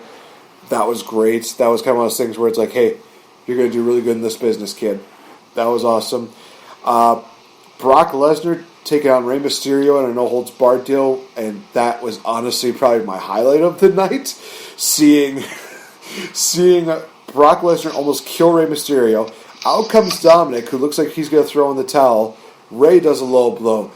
Then Dominic hits a low blow. They hit a dual 619, 2 frog splashes, 1, 2. Brock kicks out. Brock is able to fight back, and then he hits the F5. Beats Rey Mysterio. Just for those moments, just that dual 619 and those 2 frog splashes hit by Dominic and Rey Mysterio respectively. That was just great. That was just absolutely fantastic. And then we had the main event matchup, which at this point people were very burnt out.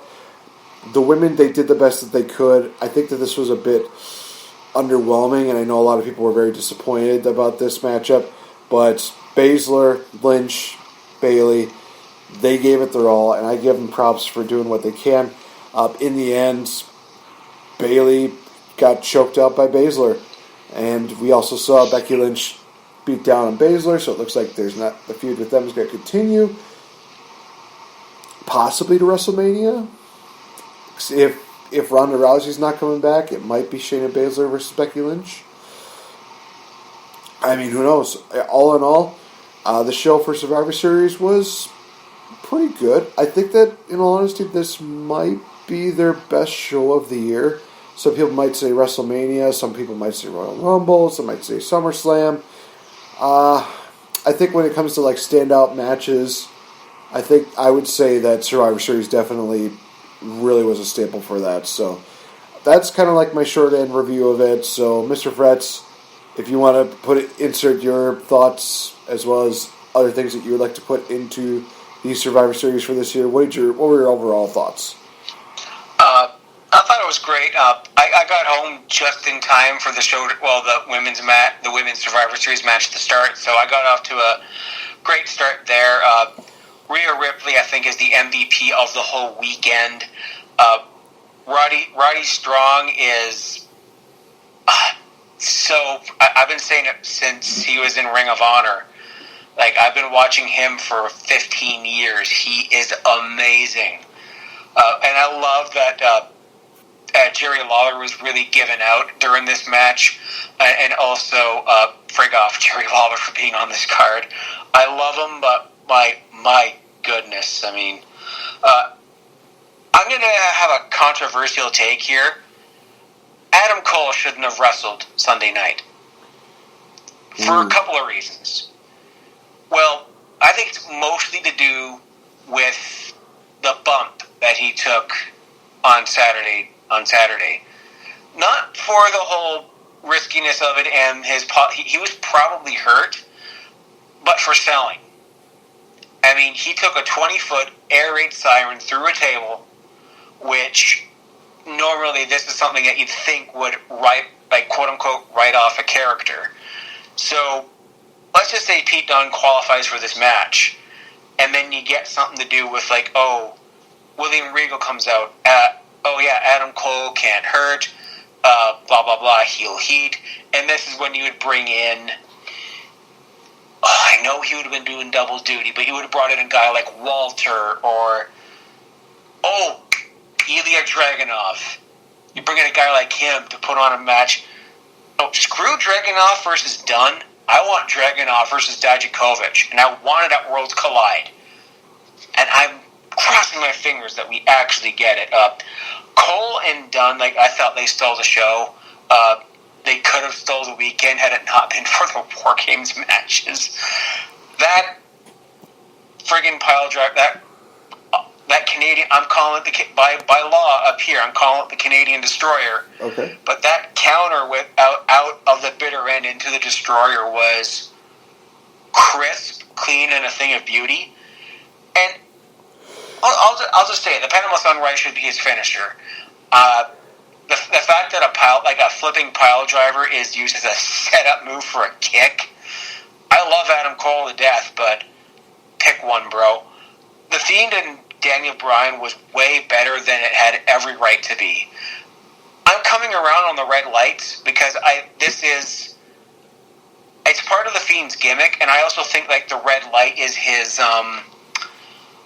dimension, or dare I use this term, his safe space, if you will, from his psyche. And tomorrow night on SmackDown, we're getting a new character in the Firefly Funhouse, and a lot of people are speculating that it's Liv Morgan. I don't know, but I'm looking forward to it. And the Fiend was starting to get a little bit of booze in this match because we started to see a little bit of a return of the yes movement. Daniel Bryan was denied the yeses a few times, and he denied using them himself. But if anyone can make Bray Wyatt over as a heel, the Fiend, the coolest gimmick of the year, the coolest thing to happen in WWE in 10 years, if anyone can make that a heel, it's Bryan. And I love that he's doing that. It makes me love Bryan. It makes me love Fiend even more. But what we got? The Men's Survivor Series elimination was a total gong show. It was really quick. The Spirit Bomb that I think Seth Rollins took a Spirit Bomb, or whoever took that move sold it like death. And Randy Orton, he gave Matt Riddle a rub, which I really appreciated. I really liked. Riddle had a YouTube PC thing himself about him talking about it and how surprised he was with Randy Orton. Maybe that's a Mania payoff. Baron Corbin, what an absolute dickhead. Just making me love and hate him even more. Just everything that he was doing. I was absolutely livid when Walter was eliminated right away, but Walter versus McIntyre, please. Please. Lesnar and Rey Mysterio was better than it had every right to be. Like, the past few defenses that Brock Lesnar has had, and I'm looking at ones against guys like Finn Balor, and him selling the stomach, and the commentators putting over his diverticulitis, and, this injury, this past with him and his diverticulitis and his guts, this will play a role. And then Rey Mysterio committing a felony with a lead pipe in his kid. It was so wholesome. It was so wholesome to see little Dominic pay tribute to his father with a frog splash. And then the women's match. I wanted to love it. The crowd wasn't all for it. I was dead by this point in the night. But Shayna Baszler killed. I would have loved to see Bayley get a sneaky win here. Like, Baszler gets, Becky Lynch with a big knee to the face. Bayley pushes her out of the ring and sneaks the victory. But that's just me. I would have had Rousey appear here in return. That would have been awesome, but such is life. I thought this was the best pay-per-view of the year from WWE. No, definitely going to get an argument from me here. So, guys, we're going to take another quick commercial break. When we come back, it's retro time. It's fun time. Time to talk about 1990. Hi, I'm NateFNGreat.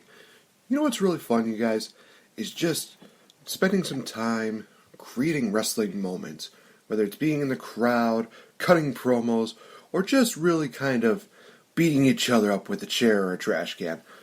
Well, let's just say that there's a safer way to doing that without using an actual chair or a trash can. Go over to Great Minds Revolution Incorporated. My buddy Kurt has actually created a very safe and fun way to be a wrestling fan without the necessary lawsuits of basically beating each other up with real stuff. He has an inflatable chair that is really fun to just whack around, and it could also double as a little floaty for a pool. He also has the inflatable trash can, which, you guys, is really awesome because let's say maybe you don't want to use it for wrestling matches. You could use it at your barbecue, your next big tailgate party, whatever you could think of. Great Minds Revolution, Inc. They do a great job on making wrestling fun again. Proud friends of the Game Changer podcast. Hey everyone, it's the Princess of Pro Wrestling, SoCal Val. You are listening to the Game Changer podcast. Sending lots of love from California. Mwah. Glitter, glitz, sparkle, bliss.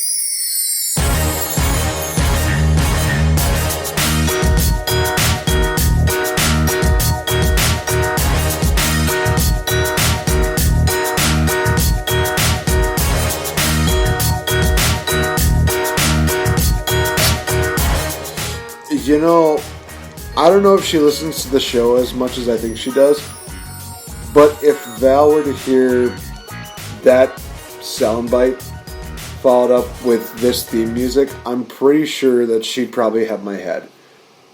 I'm just saying. I know I'm going to have her on the show later on during the month, so we'll wait and see. So guys, welcome back to the Game Changer podcast. I'm NateFNGreat, joined here by Mr. Fretz. It's time to go retro because it's time for us to talk about the 1990 Survivor Series, and we got quite a bit of a show to talk about. But before we do that, it's that time again to go way, way back in the way back time machine with Mr. Fretz. It's a work in progress song, just sue me. I'm telling you, just put in the whole Wayne's World, the or even better, the Back to the Future. But OSW does that when they transition, so let's not get sued by Jay Hunter. We like to be original. We like to be original. That's why we rip off everybody else's shit. Well, who doesn't rip off every other shit? I mean, that's why, we do watch-alongs. Cultaholic does watch-alongs. Anyways, so 1990, Mr. Fretz is in first grade. Mr. Fretz lost his first tooth, And for some reason, I seem to remember around this time of year, around Christmas time in 1990, having a fever of 40 Celsius, and I think that's about 103 Fahrenheit for you fans of, I think it's Foreigner, I'm hot-blooded, check it and see, I got a fever of 103. I had a fever that high, and I remember watching the Alvin and the Chipmunks Christmas special with the Golden Echo harmonica, tearjerker, sad, by the way, and I remember waking up in the hospital. Huh. So I wasn't doing well. Alvin! And then, oh man, when we get closer to Christmas, I'm definitely going to break out into some Alvin and the Chipmunks here. But I got something else Christmas related to talk about. So, I think this is about the year you were born, right, Nate? Yes. At this point, on November 22nd, 1990, I went from being just a little tiny sperm, inside my daddy, to being 3 months old. I would be at this time. Very, very nice. That Christmas, I got it was a stuffed dog called the Pooch Patrol. Google it, kids. I still have it, but I believe it is with my nephew. So I have some crazy movies and video games and music to go over. So this is the metal cover. So if you will, this movie came out in 1990. Actually, it was this week in 1990. Really?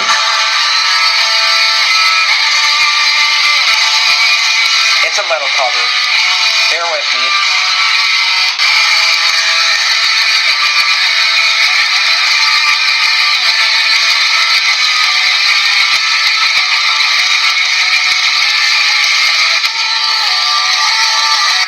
That's right. Kevin McAllister, a young Macaulay Culkin in the first Home Alone movie. Just, there we go. I'm literally getting goosebumps right now. It's a damn good movie. It still holds up even to this standard. I'm going to be watching it soon, but there's many other reasons why this movie holds up for me. I'm going to have a quick real talk, so I'm not going to dig into this, but today, the 27th, is, I somehow remember this as, the next 2 days are weird. Today, 9 years ago, was when my most recent relationship ended.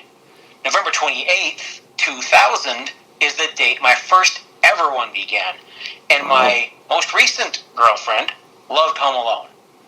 And I think we were going to make plans to watch it, but then, I got a text dump, and the rest is history. So, yeah, that sucked. We also have the Jetsons movie, Child's Play 2, Rocky 5, Stephen King's Misery, and Dances with Wolves. Oh my gosh, Tatanka. Almost.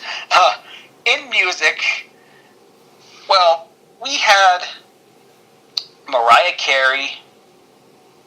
Love Takes Time. We had Whitney Houston with Your Baby Tonight. And thanks you two ads. Thank you so much for ruining my joke. Here we go.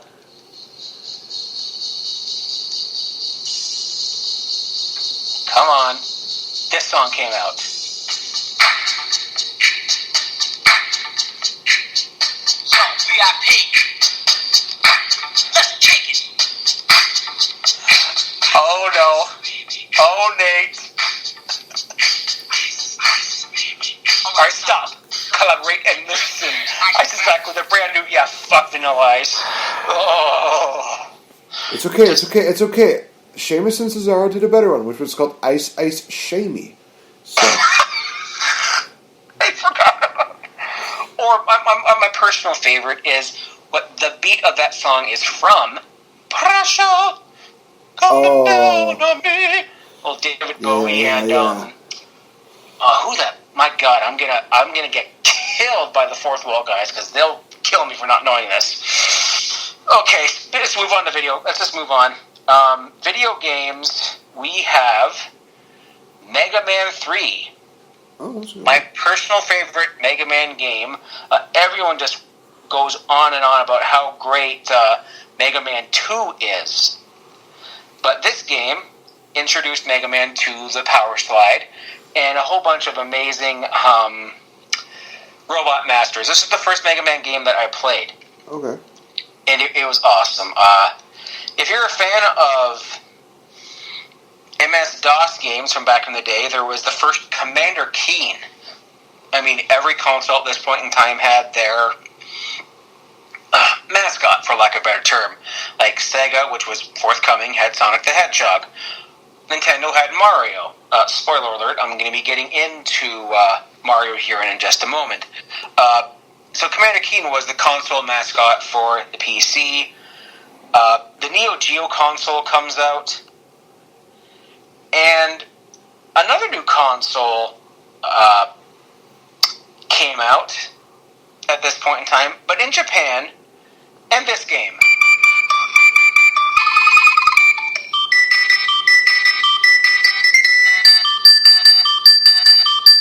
In Japan, we saw the launch of the Super Nintendo with 2 launch titles in Super Mario World and F-Zero. Wow.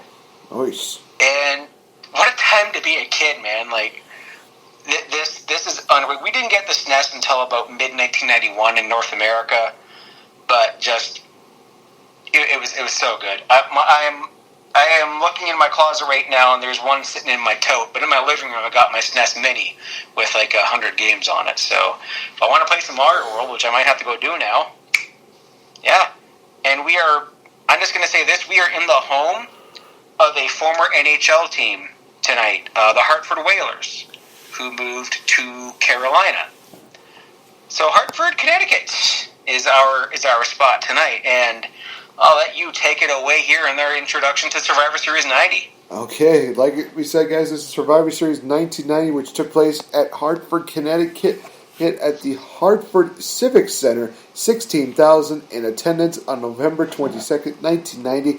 Now, one thing you'll definitely notice about this event is that they definitely do talk about the troops overseas, and during this time was Operation Desert Shield, and they definitely do talk about, the men and women who have been sacrificing their lives over there. They also mention, they do a lot of Bush references. I'm talking about President Bush, not that Bush. And it wasn't until, I think, a few years late, it might have been a few years later or something like that, when they had the Bill Clinton impersonator in there. Maybe it wasn't even a Survivor Series. Yeah, it had to have been a Survivor Series that we covered. And I will also say this, one thing that was actually really funny about this whole entire deal with us reviewing this many Survivor Series deals is that this past week we reviewed Survivor Series 1989, and on Wrestling with Regret, Brian Zane reviewed Survivor Series 2003. So it's kind of one of those things that we were like, well, this has come full circle, hasn't it? But then again, I'm not going to blame the guy. I love Brian Zane's work. I love what he does. And basically his way of telling it is kind of basically a shorter version of how we were putting it. So if you want to hear a shorter version of our show, definitely listen to Brian Zane's show. Otherwise, also listen to a lot of his other stuff. It's absolutely great. Also, God be with you, Brian Zane, as you review Victory Road 2011. Anyway, so... Wow, no. Yep, that is going to be an interesting show for him to review. Wait till I tell you what I'm reviewing next. So, on a dark matchup, we had Shane Douglas defeating Buddy Rose. Not really too much you can say about that. First matchup that we had are the Warriors taking on the Perfect Team. Now, usually I like to go into talking about this matchup, but I think I want to mix it up just a little bit. So, Mr. Fretz, why don't you go through what went down during this matchup? Okay, so we have Mr. Perfect and Demolition. I'm talking Crush, Axe, and Smash, going up against the Texas Tornado, Kerry Von Erich, who was the Intercontinental Champion at the time, but, actually, hang on, the Legion of Doom, and the Ultimate Warrior. Now, I've got another quiz question here for you, Nate. Mm-hmm. True or false? at one point in time in his career, Crush was a Road Warrior. Let's see here. I believe that to be true. Yes. Following the 1992 SummerSlam, Hawk, I think he went MIA. That's right. And he was unfortunately going through a bunch of substance problems at this time. And on the house show circuit, say that 5 times fast, Crush was tagging with Animal to fill in the spot and to write out the rest of their contract, because by the end of 1992, a lot of the Hulkamania era roster would look a lot different. Definitely. Yeah, Roddy on commentary, just be still my heart. Gosh. Oh wait! Before we go too deep into the first tag team matchup, there, definitely do have to mention, Gorilla Monsoon and Roddy Piper are on commentary for this deal, and honestly, I feel like Roddy Piper was definitely a step above Jesse the Body Ventura. As funny as it was for us to hear like all these jokes with turkeys and Thanksgiving and stuff like that, it felt like it took away from the matches. With Roddy Piper, he definitely could relate to a lot of things that were going on in the ring. I think there was at one point where he would say like, "Oh, I wrestled every single person in this matchup, and they've all earned my respect." It's one of those things was like, that's awesome. They mentioned about a Mega Survivor Series matchup to end the night. So basically, every winner of the Survivor Series matches would move on to the main event matchup, and they would also talk about a giant egg that was right there. Welcome to hell, ladies and gentlemen. We had a Warriors promo where the LOD were just awesome. Texas Tornado, he definitely had a great promo, definitely being like a typical babyface. And the Warrior was the Warrior. Okay, that's all out of the way. Mr. Fretz, go ahead, take it away. Piper on commentary was pure gold. I mean, from here to like SummerSlam 91, especially when Virgil won the $1 million title, and him just marking the hell out. Oh, I miss Piper so much. I love Roddy Piper. I might have to bump him into my maybe top 10, but my goodness. Hey, do you remember our Demolition Legion of Doom talk from last week about being a ripoff? Well, they're facing each other now. Yeah. And they had a feud. That is true. I remember that conversation. Because it was... Oh God! It was. I think it was like a Demolition versus the. It was like the Towers of Pain or the Powers of Pain. Powers of Pain. Yeah, last week. So, so it is kind of a thing where it's like, okay, well now we're doing Demolition versus Legion of Doom. How ironic! It's like rain. So Texas Tornado, he came out to the ring with the Intercontinental title, but he was not actually the Intercontinental Champion. You see, because the TV tapings just before this event aired not only featured the actual debut of The Undertaker, who was a slightly different name, which we'll get to, but Mr. Perfect had reclaimed his Intercontinental title against Kerry Von Erich. And just the notes that I have here in this were about that. And so Perfect, obviously, to avoid spoilers, he didn't come out with the Intercontinental title. Von Erich going back into the early 80s with the Claw. I wrote down Axe got axed, lol, lots of weasel chants, just how strong Hawk was. And throughout this entire event, it's sad and it's morbid and sad, but I'm like, I counted the amount of people who are no longer with us, and it's a lot from this match. F off to all the air horns that you hear throughout the whole show, like OSW talks about this, and they always complain about it. Just like, what goes through your head when you go to a wrestling show? Like I don't think they even allow them anymore. No. So it's like, if I was sitting right next to a guy who was just going like, yoink, throw it in a bin, or crack them in the head with it, and LOD and Demolition, they themselves get disqualification, lots of boos. To quote Tom Campbell from Cultaholic, are you saying boo or boo-earn it down? Yeah, I should have said that during the Seth Rollins bit. And Warrior survives, and I would have loved to see this concept come. This was the only time we saw that Ultimate Survivor winner-take-all match. I would have loved to see that come back as a concept. Like, even, this year, you get, like, all the people. Who was the... So, Roman was the sole survivor, but the 5-on-5 thing was just... It was a clusterfuck, but I loved it. Right. And that's pretty much what I got for this match. It was fun.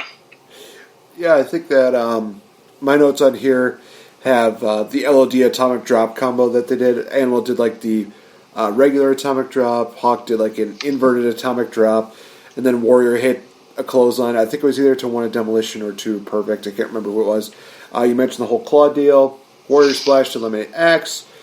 Crush would dominate Warrior just a bit. There was this weird spot where Mr. Perfect, I think he kind of botched an Irish whip. I don't know what happened there. It was just a situation where I don't know if he was supposed to hit the turnbuckle or something like that, but it just literally looked like he was trying to throw somebody into the rope, and then he realized, oh, they're not coming with me. I have to go cut this. It was a weird deal. Loved the way that Hawk would use that flying clothesline as a finisher. I thought that was great. Tornado would get eliminated by the Perfect Plex. And then we got the classic Warrior deal where he gets beaten down, and then he does his little combo deal where he just goes, clothesline, shoulder block, splash. Warrior wins. He's the sole survivor. Yeah, honestly, it was a pretty good matchup to start off. There were a couple spots, they were kind of hazy, kind of weird, but to be honest, it was definitely something that got the people on their feet, and that's what matters. Next, we have the $1 Million Team having a nice little promo backstage. I will say this, that Greg the Hammer Valentine in kind of like an Elvis hairstyle is one of the funniest things I've ever seen, and I will never see Greg in anything else besides that. Ted DiBiase, he hypes up his partner, as well as beating up the Dream Team, to which I'm going to say this. The Dream Team as a Survivor Series team is one of my favorite pairings. I've honestly loved it. You have Dusty Rhodes, you have Coco Beware, you have the Hart Foundation. Honest to God, you could have had Coco Beware and Dusty Rhodes teaming up, and I could have legitimately seen those two as a great tag team. Maybe they could have been like the Dusty Birds or the Cuckoo Roads, or I don't know. It's a working title, but Dusty Energy. Dusty. There we go. It would have been one of those things where it would have been cool just to see that, because you could see them kind of just do maybe like little mini dances off throughout the deal. I just think that would have been awesome. $1 Million Man had had himself. He had Rhythm and Blue, and also who was the? That's right. Then they introduced their final member. There was a point where Greg was coming out, and I looked at his lip, and it was like doing this weird like quiver deal, and I was thinking, is he having like a stroke or something? What the is going on? But at this moment, Ted DiBiase would just say, allow me to introduce our mystery partner, led to the ring by Brother Love. I give you The Undertaker. And just the way that Piper reacted is what makes this debut so memorable. Just that phrase of, look at the size of that ham hock. I love that call so much. It's just one of those things where it's funny, but at the same time, you're kind of like doing that nervous laugh of like, because you look at it, in like a perspective of somebody who's watching it in 1990, this is an intimidating dude. You don't know anything about him. He's just coming out, he's got the tie on, he's got the black shirt, the pants. He takes his hat off. He's got the dark underlining in his eyes, which makes him even a bit more intimidating. I mean, nowadays he probably couldn't get away with it, but back then it was one of those things where oh, geez, that's actually kind of creepy. I did say I said the Stone Cold face that he does, it works. It's one of those things where it's just so well done. And who do we have starting off this matchup? Undertaker and Bret the Hitman Hart. Little bit of foreshadowing, and as you said in the last, he said in the last podcast, this was kind of during the time where they were definitely trying to test the waters out with Bret Hart. This was a match that definitely started getting Bret Hart's, deeper into the water to see if he would swim or he would sink. During that deal, we just see Taker beating down Bret Hart. Jim the Anvil Neidhart, he tries to come in, and he's trying, but he fails as well. Coco comes in, and this is where we get the first introduction of the Tombstone, and what a brutal tombstone that was. And he's done. Then we get, Greg the Hammer Valentine, the American Dream. They kind of do a little shuffle between the two of them. Jim the Anvil Neidhart hits a power slam on the Honky Tonk Man. And I will say this, I love that power slam move, especially when Jim the Anvil Neidhart or Animal hits it, because they just deliver it like no other. It's just so brutal. Jim hits that on the Honky Tonk Man, pins him 1, 2, 3. I have a comment here that says Dusty Dropkick. Never over that. I've just never gotten over the fact that Dusty Rhodes could hit a dropkick. I mean, he's kind of got the same amount of fluff that we probably have, and it's just absolutely insane. Ted DiBiase hits a clothesline on Jim the Anvil Neidhart, and that's it for him. And I was just kind of like, okay, that was weird. Bret just tees off on Ted DiBiase, and the next thing you know, Undertaker's back in, and so is the American Dream. And all I have is just that emoji of just tongue going out, of just the idea of Undertaker versus the American Dream, Dusty Rhodes. Them in a one-on-one deal would be great. And I'm going to talk about that in just a bit. Undertaker eliminates the American Dream with a double axe handle from the top rope.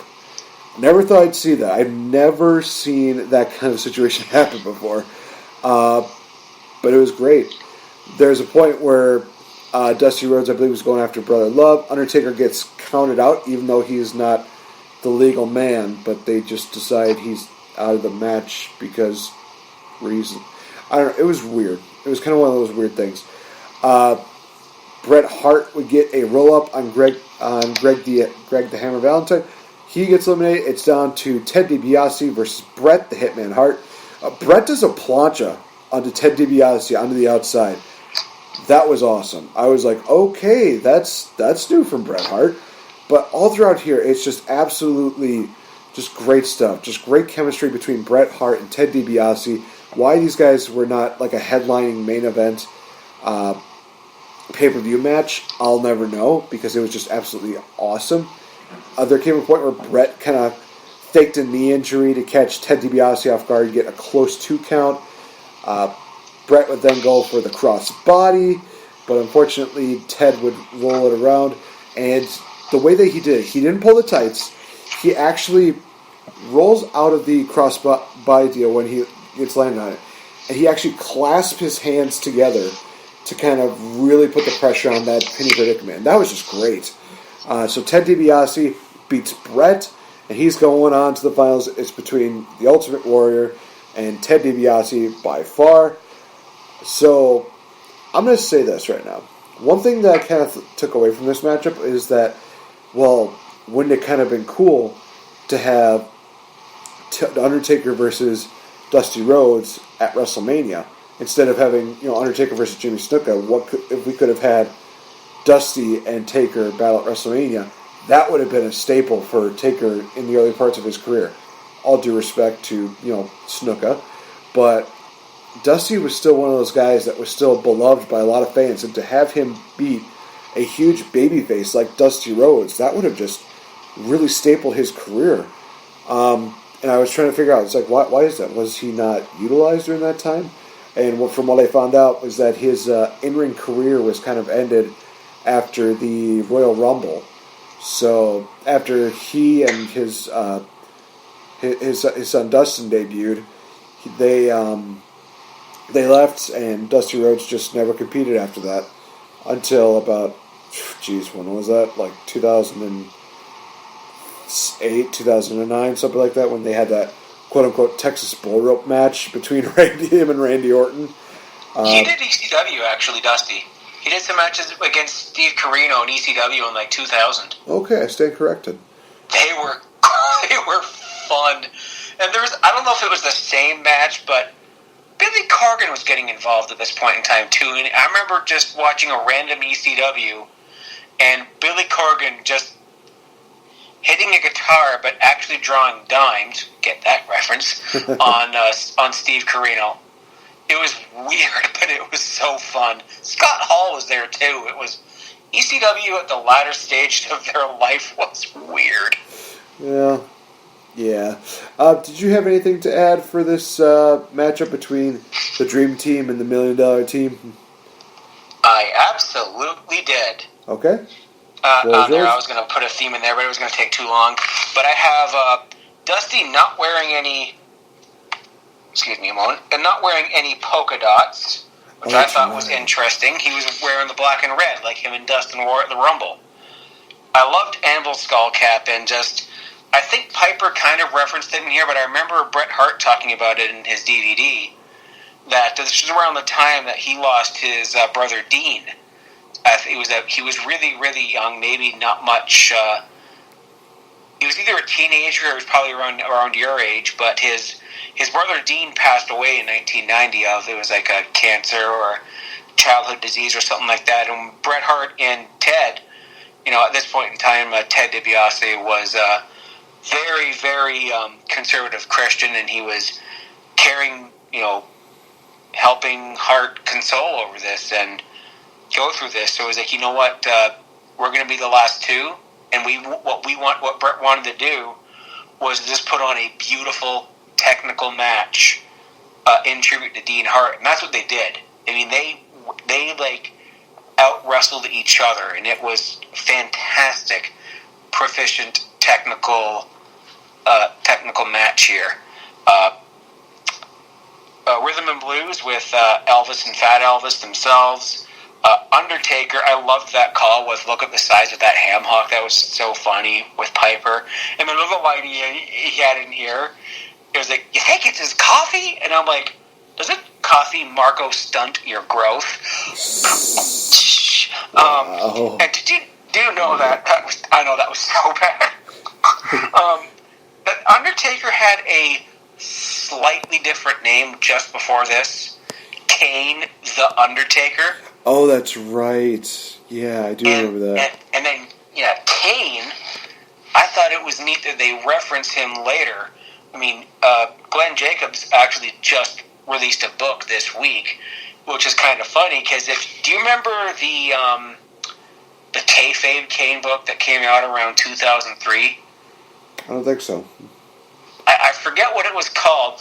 My phone's too far to reach now, but it was completely in kayfabe, and they called him Glenn Kane in the book, and it talked about like the quote unquote upbringing and the funeral parlor and the fire and Taker and Mark and Glenn as teenagers, and it's shit, but it's funny.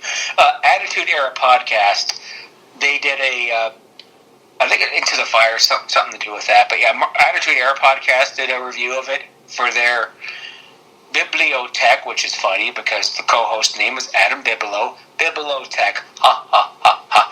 Highly recommended. It's on their feed. It used to be on their Patreon, but now it's free. That Kentucky waterfall that the Undertaker had here, that mullet, 90s. Taker and Bret, Bret's in there to put the shine on Taker, because at this point in time, we remember that Taker wasn't very, very long in the business.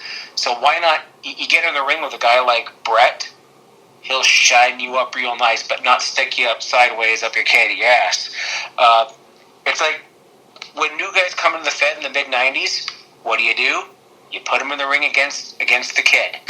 If you can't get a good match with the 1-2-3 kid, frig off with you. Coco just getting spiked, all the tombstone puns, and I loved, I'm sorry, pardon me, that everyone at this point in time was feuding. Like Rhythm and Blues had a match with the Hart Foundation. Ted DiBiase was feuding with the Baby. Coco was just there. And, Taker being counted out and still looking strong. And I'm looking at this, I'm like, I can kind of see why Pritchard loves to impersonate Dusty. Taker going off the top rope. And then I mentioned here the DVD. And at the very end of the match, when Bret Hart gets rolled up, you can see him audibly saying "fuck" on camera. And some VHS releases, or like even the DVD, kind of go wobbly over the mouth. Not on the network. It's there. I liked here that the seeds were kind of planted for Virgil's face turn eventually, and the whole technical masterpiece, Ted DiBiase giving Bret Hart the rub, which is kind of full circle-ish with, Roman Reigns and Keith Lee this year. Yeah, give me as many Bret Hart and Ted DiBiase matches as possible. They had a very similar match to this where it ended the exact same way with a roll-up and a reversal. And I think it's on Bret's DVD. Interesting. Nice. The next thing we have is the Vipers have their promo. It's Jake the Snake Roberts, the Rockers, as well as Jimmy Superfly Snuka. These guys are just backstage, and Jake the Snake is talking about battle scars. The reason why he kind of talks about this is because he got blinded by Rick Martel with that aerosol spray deal. And one thing that I do have in my notes here is that there's a great shot where it just shows Jake the Snake have one eye that's looked like it's blinded. So that was just one of those things where it's like, that's really good storytelling right there, how they were doing that. So next matchup we have on here is, like I said, the Vipers taking on the Visionaries, which, okay. Rick Martel, the team captain, Paul Roma, Hercules, and the Warlord taking on the Vipers. One thing I thought that was really funny to kind of start this thing off was that Gorilla Monsoon and Piper just continued saying walrus so many times when they were talking about the Warlord. They kept saying like, well, the walrus, the Warlord. It's like they kept slipping on that. It's like, wow, you guys just cannot get away from that. And it is kind of funny because they make him seem like a laughingstock, but he is the guy that got eliminated in like 3 seconds in the Royal Rumble. So to be fair, can't say I blame him. Just a reminder that the Rockers are just a really great team. This is definitely during the stages where Marty Jannetty and HBK definitely were just fun-loving guys, and they were doing cool moves and stuff like that. HBK doing a monkey flip. Are you kidding me? I never thought I would see that. Marty Jannetty tried to do this dive off the top rope, but Warlord Cat caught it with a beautiful power slam to take him out.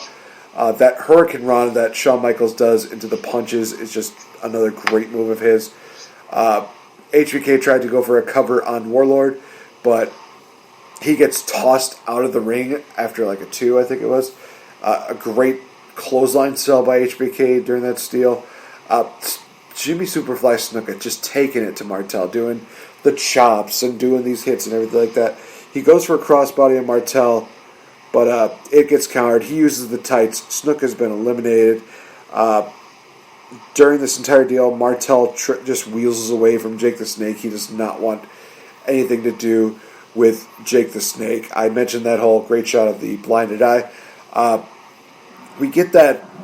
Oh man, we get. Now I see why Revival does this move. It's a really nice move. The there's a spot where HBK tries to fight back, but unfortunately, Roma and Hercules, they do their power slicer move, which is the superplex into a splash deal. Like one guy does a superplex, the other guy does the splash.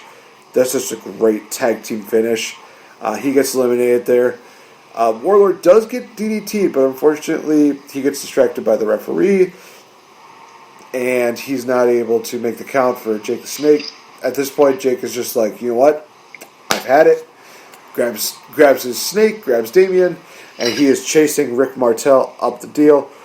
Referee calls for the bell, and he just says, okay, Jake the Snake has been counted out. Therefore, the entire team of Rick Martel, the Visionaries, has won the matchup, and it went from 1-on-1 to now being 5-on-1. So the numbers are not looking too good for Warrior right now.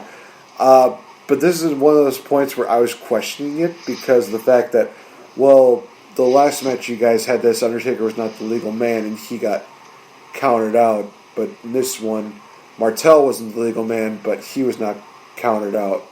So, what? Just giant question mark right there.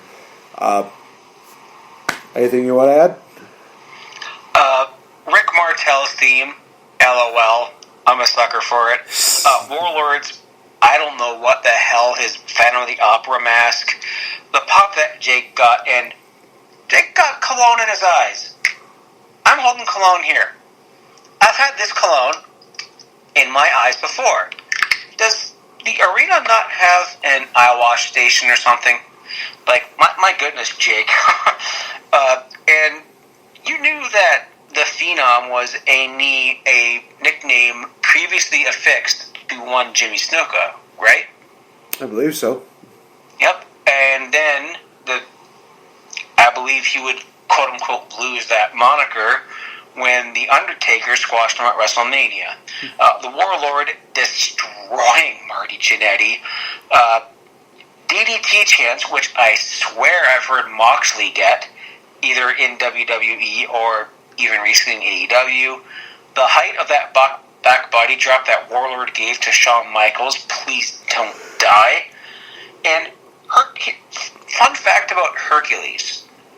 So when we get to War Rumble 1992, we're going to talk about this Iron Man streak that Herc had. From WrestleMania 1 in 1985 to Royal Rumble 1992, Hercules appeared at every single consecutive pay-per-view from then till then, totaling 20 consecutive appearances. Jeez. That Superflex, I love that Superplex splash by Power and Glory, or, as Road Warrior Hawk once called them, sour and gory. When it was 4-1, my Toronto Maple Leafs anxiety started to trigger me a little bit. Leaf fans, you'll know what I mean.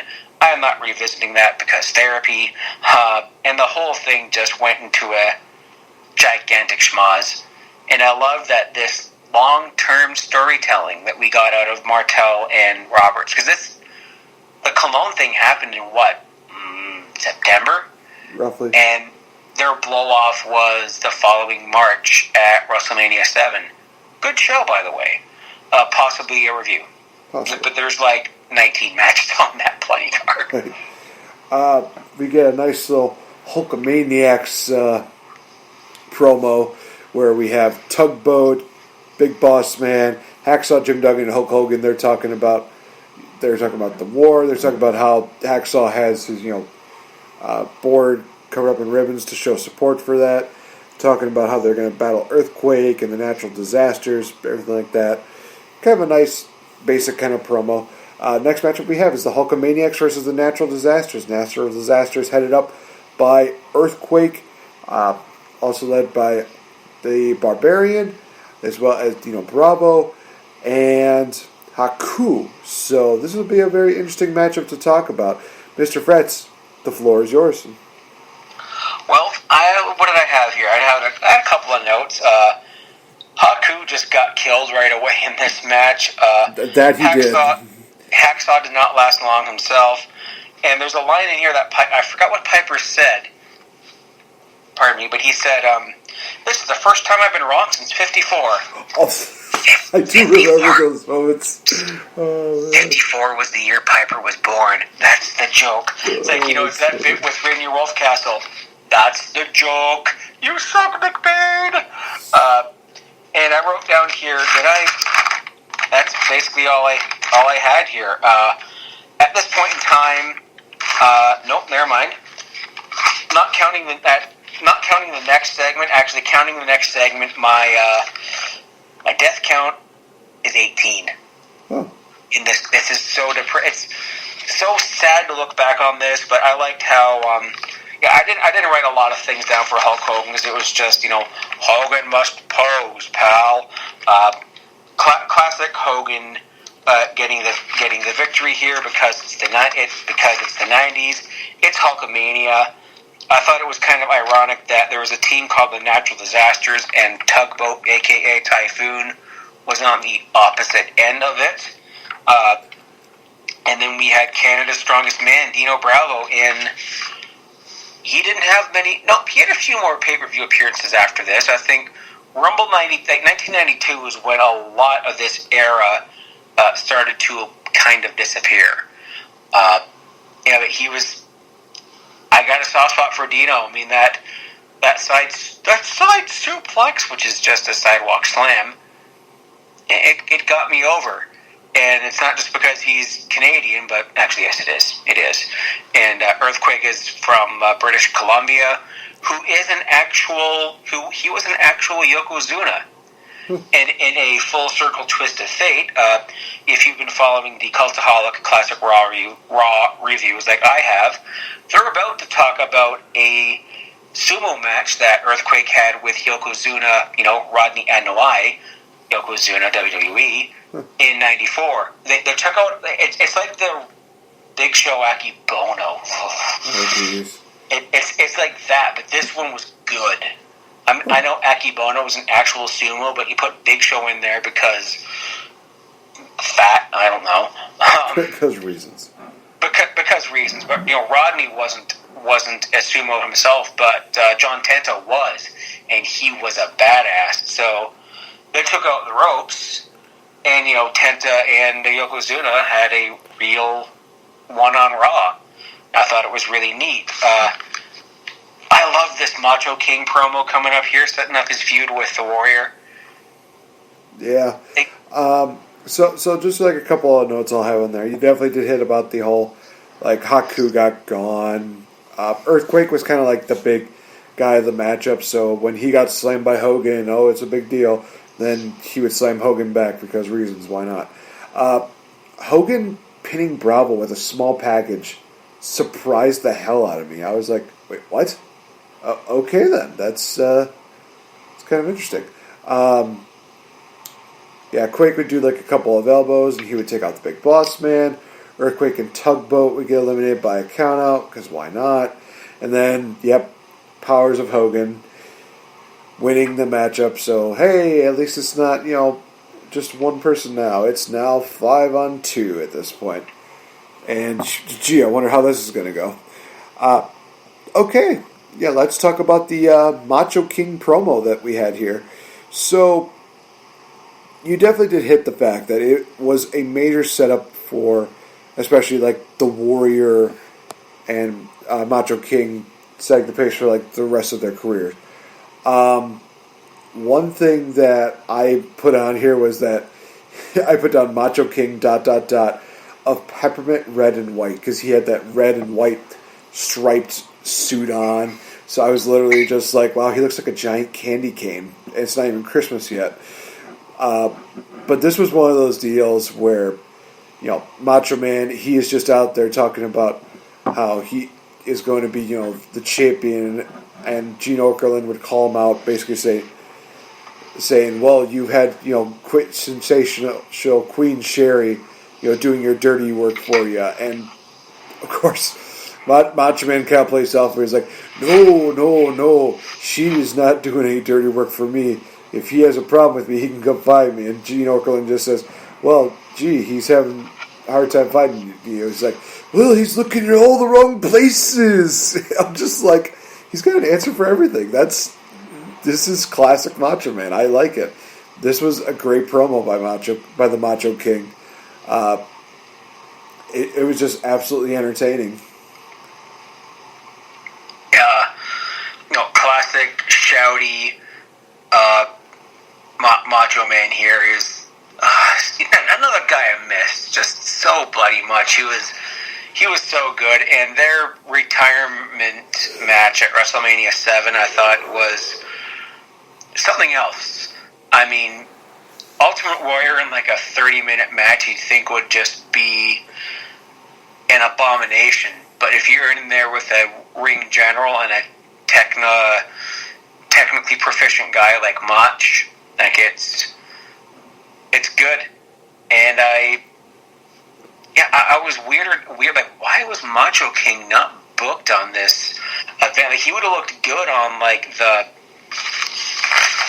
$1 million team, or let me go through or on the Visionaries or something like that. But yeah, cool. Yeah, no, it is kind of weird that didn't do it, but it is what it is. Next up, we have the Alliance taking on the Mercenaries. So this was kind of like a Team USA versus Team, USA kind of sucks. The Alliance had the Bushwhackers, Butch and Luke, Nikolai Volkov, who embraced the United States of America after, from what I remember, I think it was after the war between Russia and America was over. That's when he started kind of embracing it. And also...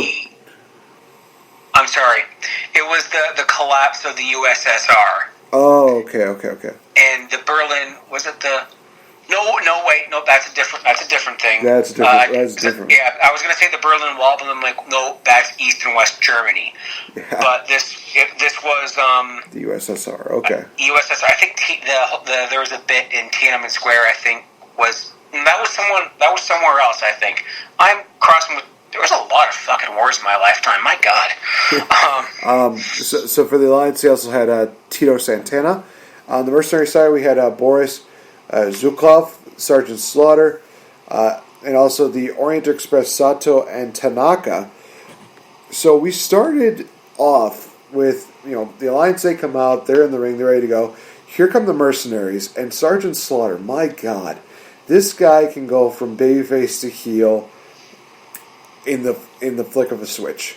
And if you want any proof of that, you'd have to listen to this promo, where, of course, they're talking about, everything that's going on with the overseas deal, and Sergeant Slaughter is just saying, what was great about this Thanksgiving was that we didn't have sand in our sandwiches, we didn't have rocks in our turkey, we sure as hell didn't have any sand on our pumpkin pie.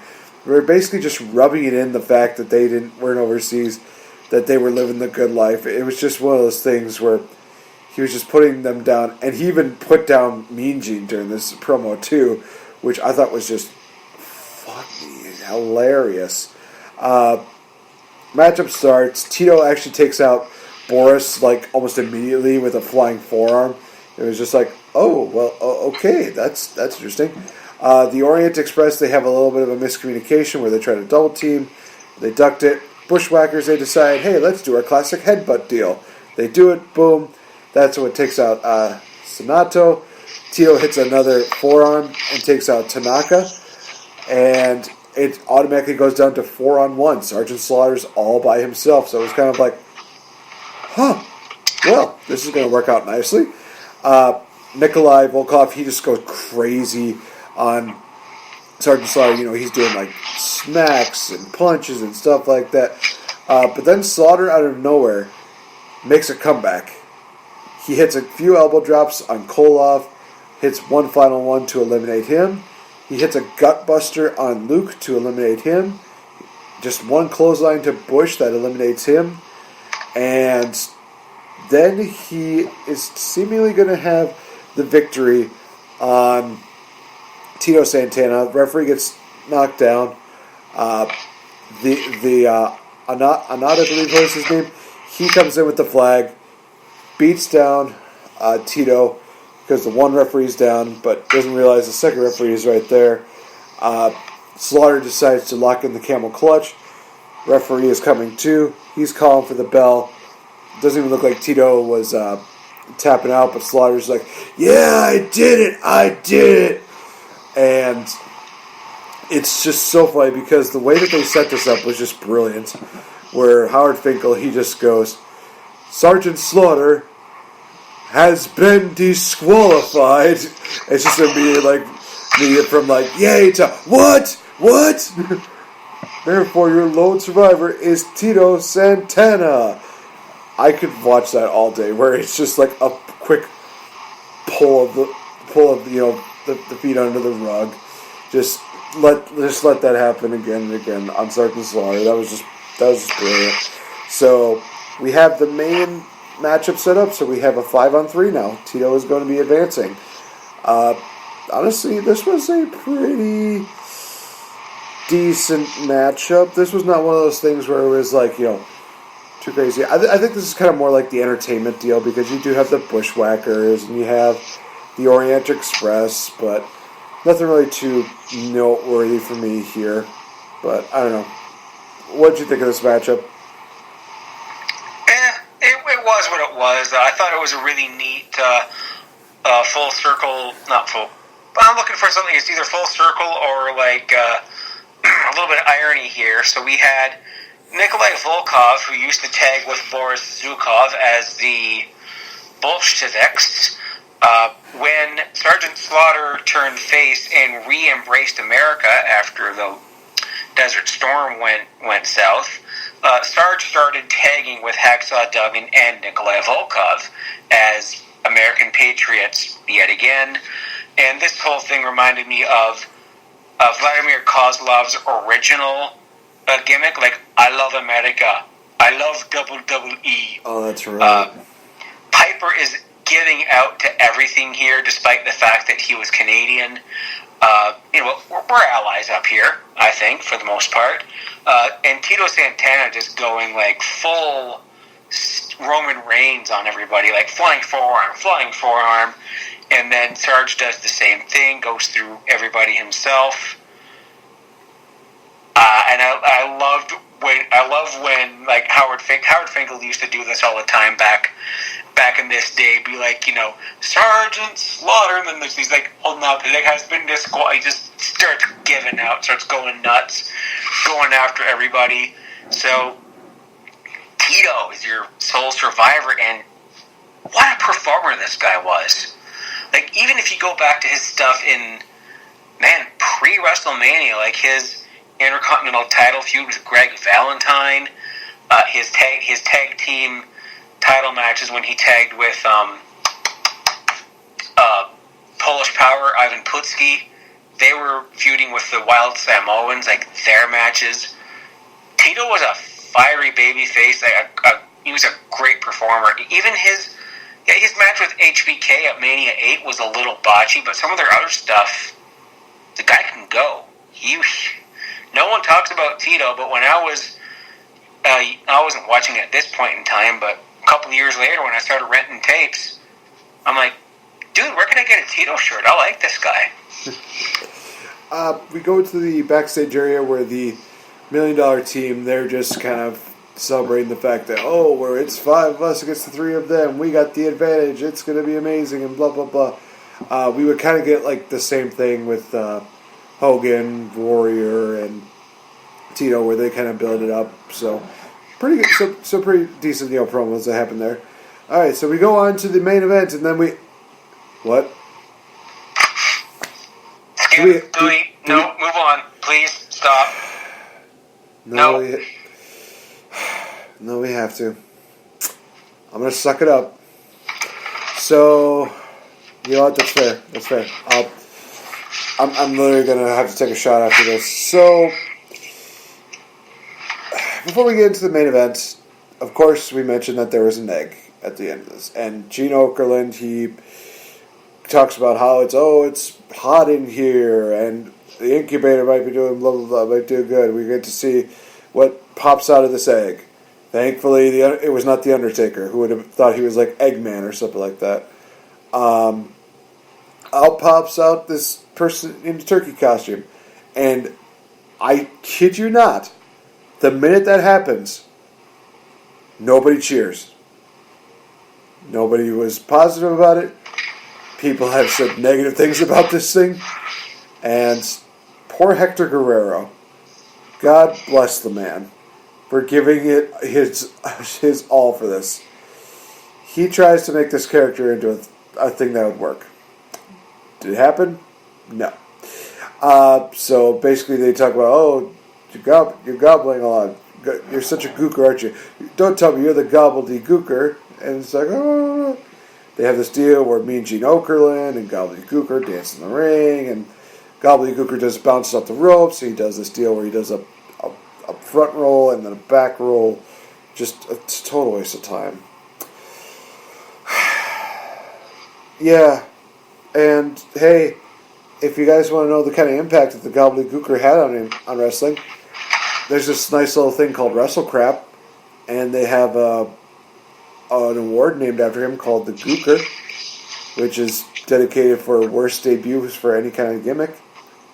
So that tells you kind of how much of an impact the Gobbledygooker had. I mean, we also had him come back every now and then, including one where Maurice dressed up like the Gobbledygooker and attacked Melina. I mean, that was something. Let's go on to the main event, shall we? Please. So the 5-on-3 matchup here. So just to recap, who is all on whose team? We have Hulk Hogan, Tito Santana, and the Warrior taking on Hercules, Paul Roma, Rick Martel, Ted DiBiase, and the Warlord. You know how we talked about the Warlord for Royal Rumble? Yeah, he doesn't really last that much long in this match either. Tito with his forearm, 1, 2, 3, Warlord is gone. Ted DiBiase would do a nice little hotshot deal, shades of stunning Steve Austin, and he would be eliminated there. Mr. Hogan would decide, hey, I'm going to do a clothesline. There goes Roma. Martel, he gets a big boot from Hogan. It looks like he's about to eat the leg drop. He goes for it again. Martel rolls out of the ring, and he's like, nope, I'm done. I'm gone. So he gets counted out. Hogan hits a classic leg drop on Ted DiBiase. Then Warrior does his little combo deal. Clothesline, shoulder block. Splash to Hercules. 1, 2, 3. Hogan and Warrior win. And, very interesting way to end the show. We see Hogan do a deal where he's showing props to Ultimate Warrior. He's holding the ropes up and he's just like, after you, my good sir. Warrior is just like, no, I'm pulling you away. You get to go out. And then Hogan kind of like embellishes. He's pointing at him, doing the whole Hogan wave of the arm deal. And they both leave. Nothing really too eventful about this main event. This was, I think that, nowadays it's kind of obvious, but when you're young, when you're a wrestling fan, you live for the stuff where, the baby faces kind of win and they overcome the odds, and that's kind of what happened here. Had Hogan or Warrior been eliminated during this deal, maybe people would probably receive it a bit better, but that was just it. One thing I wanted to state about this whole entire deal, and we definitely would love to see this concept come back again. Had this been the kind of concept that they had, I would have personally loved to have seen something where they do this kind of setup, but when they get to like the main event, if the champion is involved in it, it's for the championship. If the champion's not involved in it, it's a number one contendership deal where all the people that have won their matches, they're fighting against each other in the main event, they get a title shot, or they're fighting to see who gets the next title shot, something like that. Just make some kind of thing innovative about it. Don't make it just a match where it's like, oh, it's about brand supremacy or blah, blah, blah, blah. We've heard that crap before. And people should be rewarded for that. I mean, honestly, I think the way that, Keith Lee and Dijakovic got rewarded with the tag team title shot, hey, they won at, War Games. They didn't win at Survivor Series, but hey, they were a part of the winning team. It's kind of one of those things where it's like, hey, we want to reward our talent for what they did, and they deserve this kind of spot. And I think, in all honesty, I think Keith Lee deserved that spot for the tag team titles. He earned it. It wasn't one of those things where it's like gift wrapped it to him. It's like, no, him and Dijakovic have been killing each other for the last few months. Why would they want to team up with each other? It's for the tag team titles. We'll see what we can do. And I don't know if that was kind of what it was, where maybe they were just kind of like the disgruntled partners going like, fine, we'll tag or something like that. I haven't gotten a chance to see it yet, but if that's the way it was, that's the way I expect it to be. I wouldn't expect them to be like buddy-buddy, be like, oh, hey, let's tag out, buddy. Oh, cool, thanks, buddy. You're such a great tag team partner. No, I'd be literally thinking that they would just be slapping each other across the face like Cena and Batista back in 2007 or something like that. But that's just me. Anyway, that's kind of like my favorite booking for this. So, Mr. Fretz, your thoughts on the main event? It was okay. Was what it was. One babyface had to get eliminated for the heat, and then Hogan and Warrior must pose, pal. Yep, I thought it was good, and it was kind of neat how you had WrestleMania 6 earlier in the year, how they had their match and their show of respect. You come full circle to the end of Survivor Series 1990, and it's the same thing. Thought it was good. This was an enjoyable card from top to bottom. Not a lot of duds, other than the turkey, which I just fast forward through every time. I thought I'd see how bad it was, and it was worse than what I imagined it to be. So, all in all, 1990 Survivor Series was a pretty decent show. I would dare say that it was maybe slightly better than the previous year of 1989, but it probably was because of those great moments with the baby faces. We also got to see the debut of The Undertaker. Some pretty good spots, some pretty good matches. It was an all pretty good way to do it. And before we go, I thought it might be cool if we could just name maybe just a couple or just one great moment that involves The Undertaker, because we are actually going to be reaching his 30-year anniversary next year. But we'll definitely do a top 10 list of either favorite matches or favorite moments of his, but something that kind of stands out when it comes to The Undertaker. It is kind of one of those things where this could be an episode where it kind of honors a bit of his career. We talked about the Broken Skull sessions. That was really cool to hear that kind of stuff. If I had to pick a favorite moment from Undertaker's career, I would definitely have to say any time that he would respond to a lot of the WrestleMania challenges that were put out was always really great.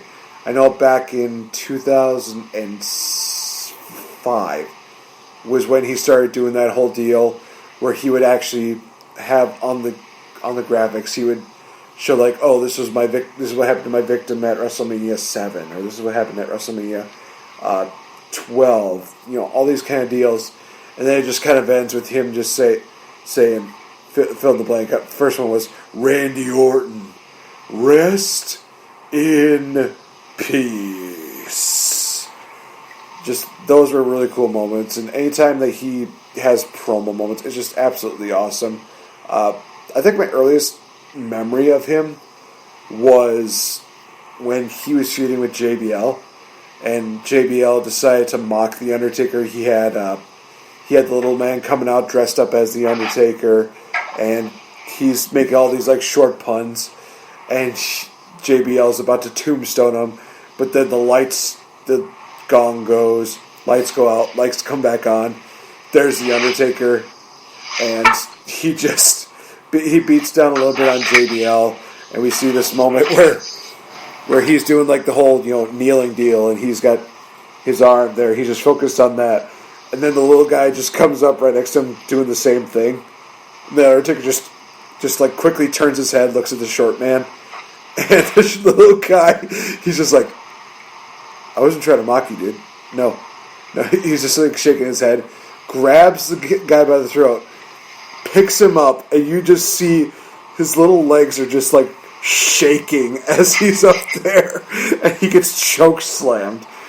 Oh man, that was one of my earlier memories of the Undertaker, and that was like one of my favorite ones because it was a funny moment that probably one of the few funny moments of his career that I remember of his. That was just so great. But what about you, Fretz? What are some of your favorite memories of the Undertaker? Well, I'll just have a couple here. 3 words: ain't no grave. Johnny Cash. Oh yeah! Oh my gosh! And this is going to the Wayback Machine again, but the setup to the feud with Yokozuna at Rumble '94 with all the funeral parlor segments and the double wide, double deep caskets. Oh yes!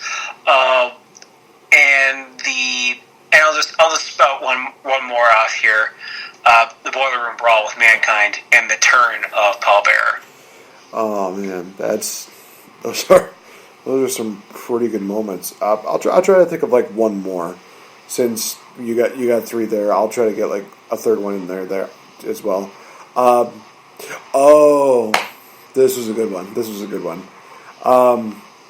Do you remember the build up to Triple H and Undertaker 1 at WrestleMania X7?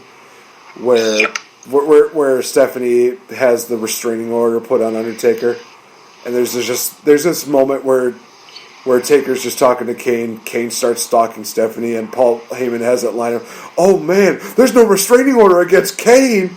Next thing we see is Stephanie is up on like the top of a balcony or something like that, with Kane just holding her up, and Undertaker's just doing a deal where he's just like, "That'd be kind of a nasty fall now, wouldn't it?"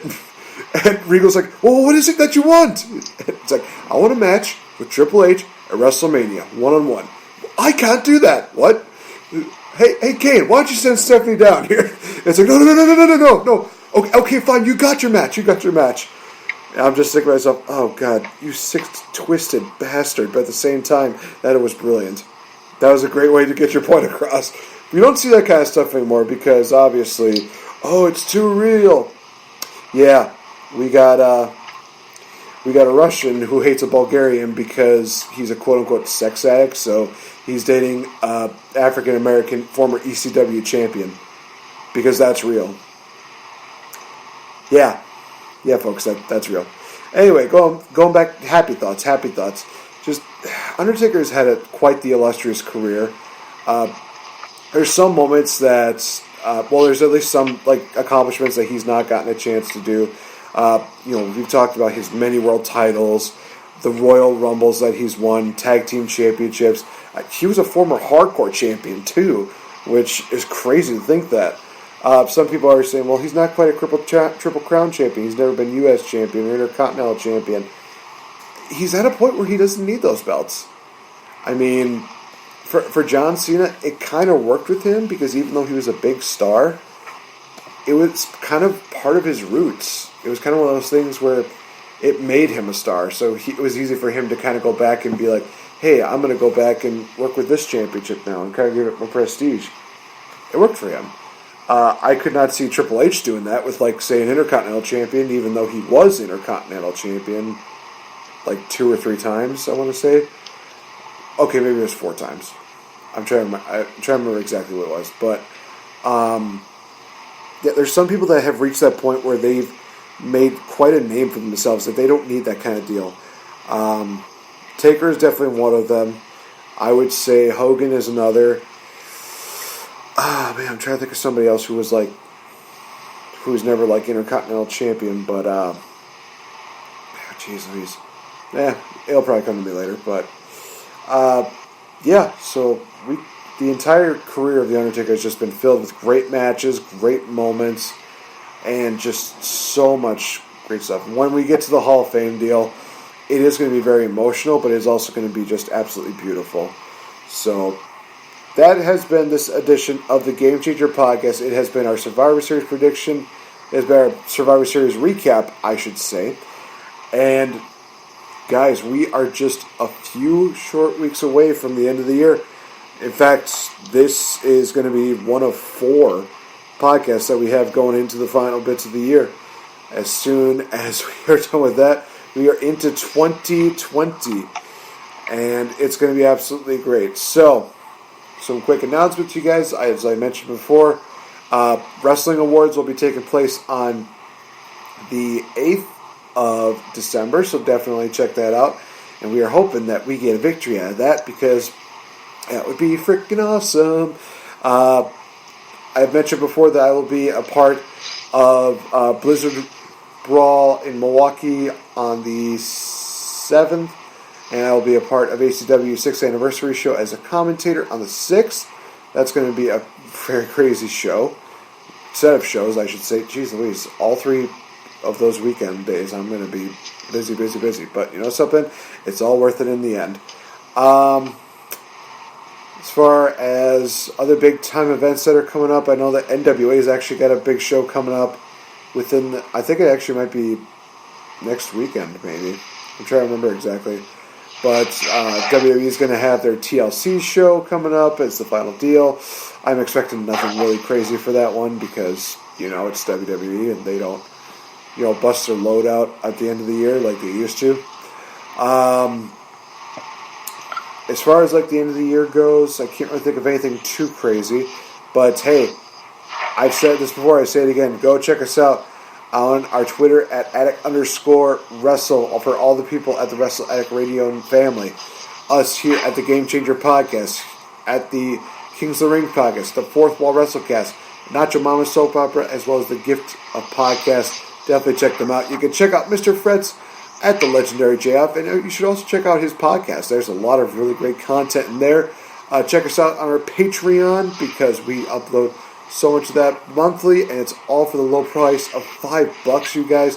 You can check me out on Twitter at RealFNGame, and we're on so many different podcasting platforms. It's getting to the point where it's that ridiculous. Definitely check it out. Some of the ones I can think of offhand are iTunes, Spotify, iHeartRadio, so many more that are just in part of that. So definitely check it out. Definitely give us a listen. Let us know what you guys think. We are here to keep wrestling real for you guys, because we respect it that much. So, Mr. Fretz, final thoughts? Happy Thanksgiving. It is now Thursday morning, so happy Thanksgiving, America. Although this will upload until Sunday. Yeah, whatever. I'm going to be reviewing December to Dismember sometime next month. Wait, which one? The WWE? Yes, that's what I was just going to say. It's going to be on Fretzlemania, and I'm going to put it in the Patreon as well. And I really got to go to the bathroom, so I'm going to say good night, everybody. That's all, folks. Boy.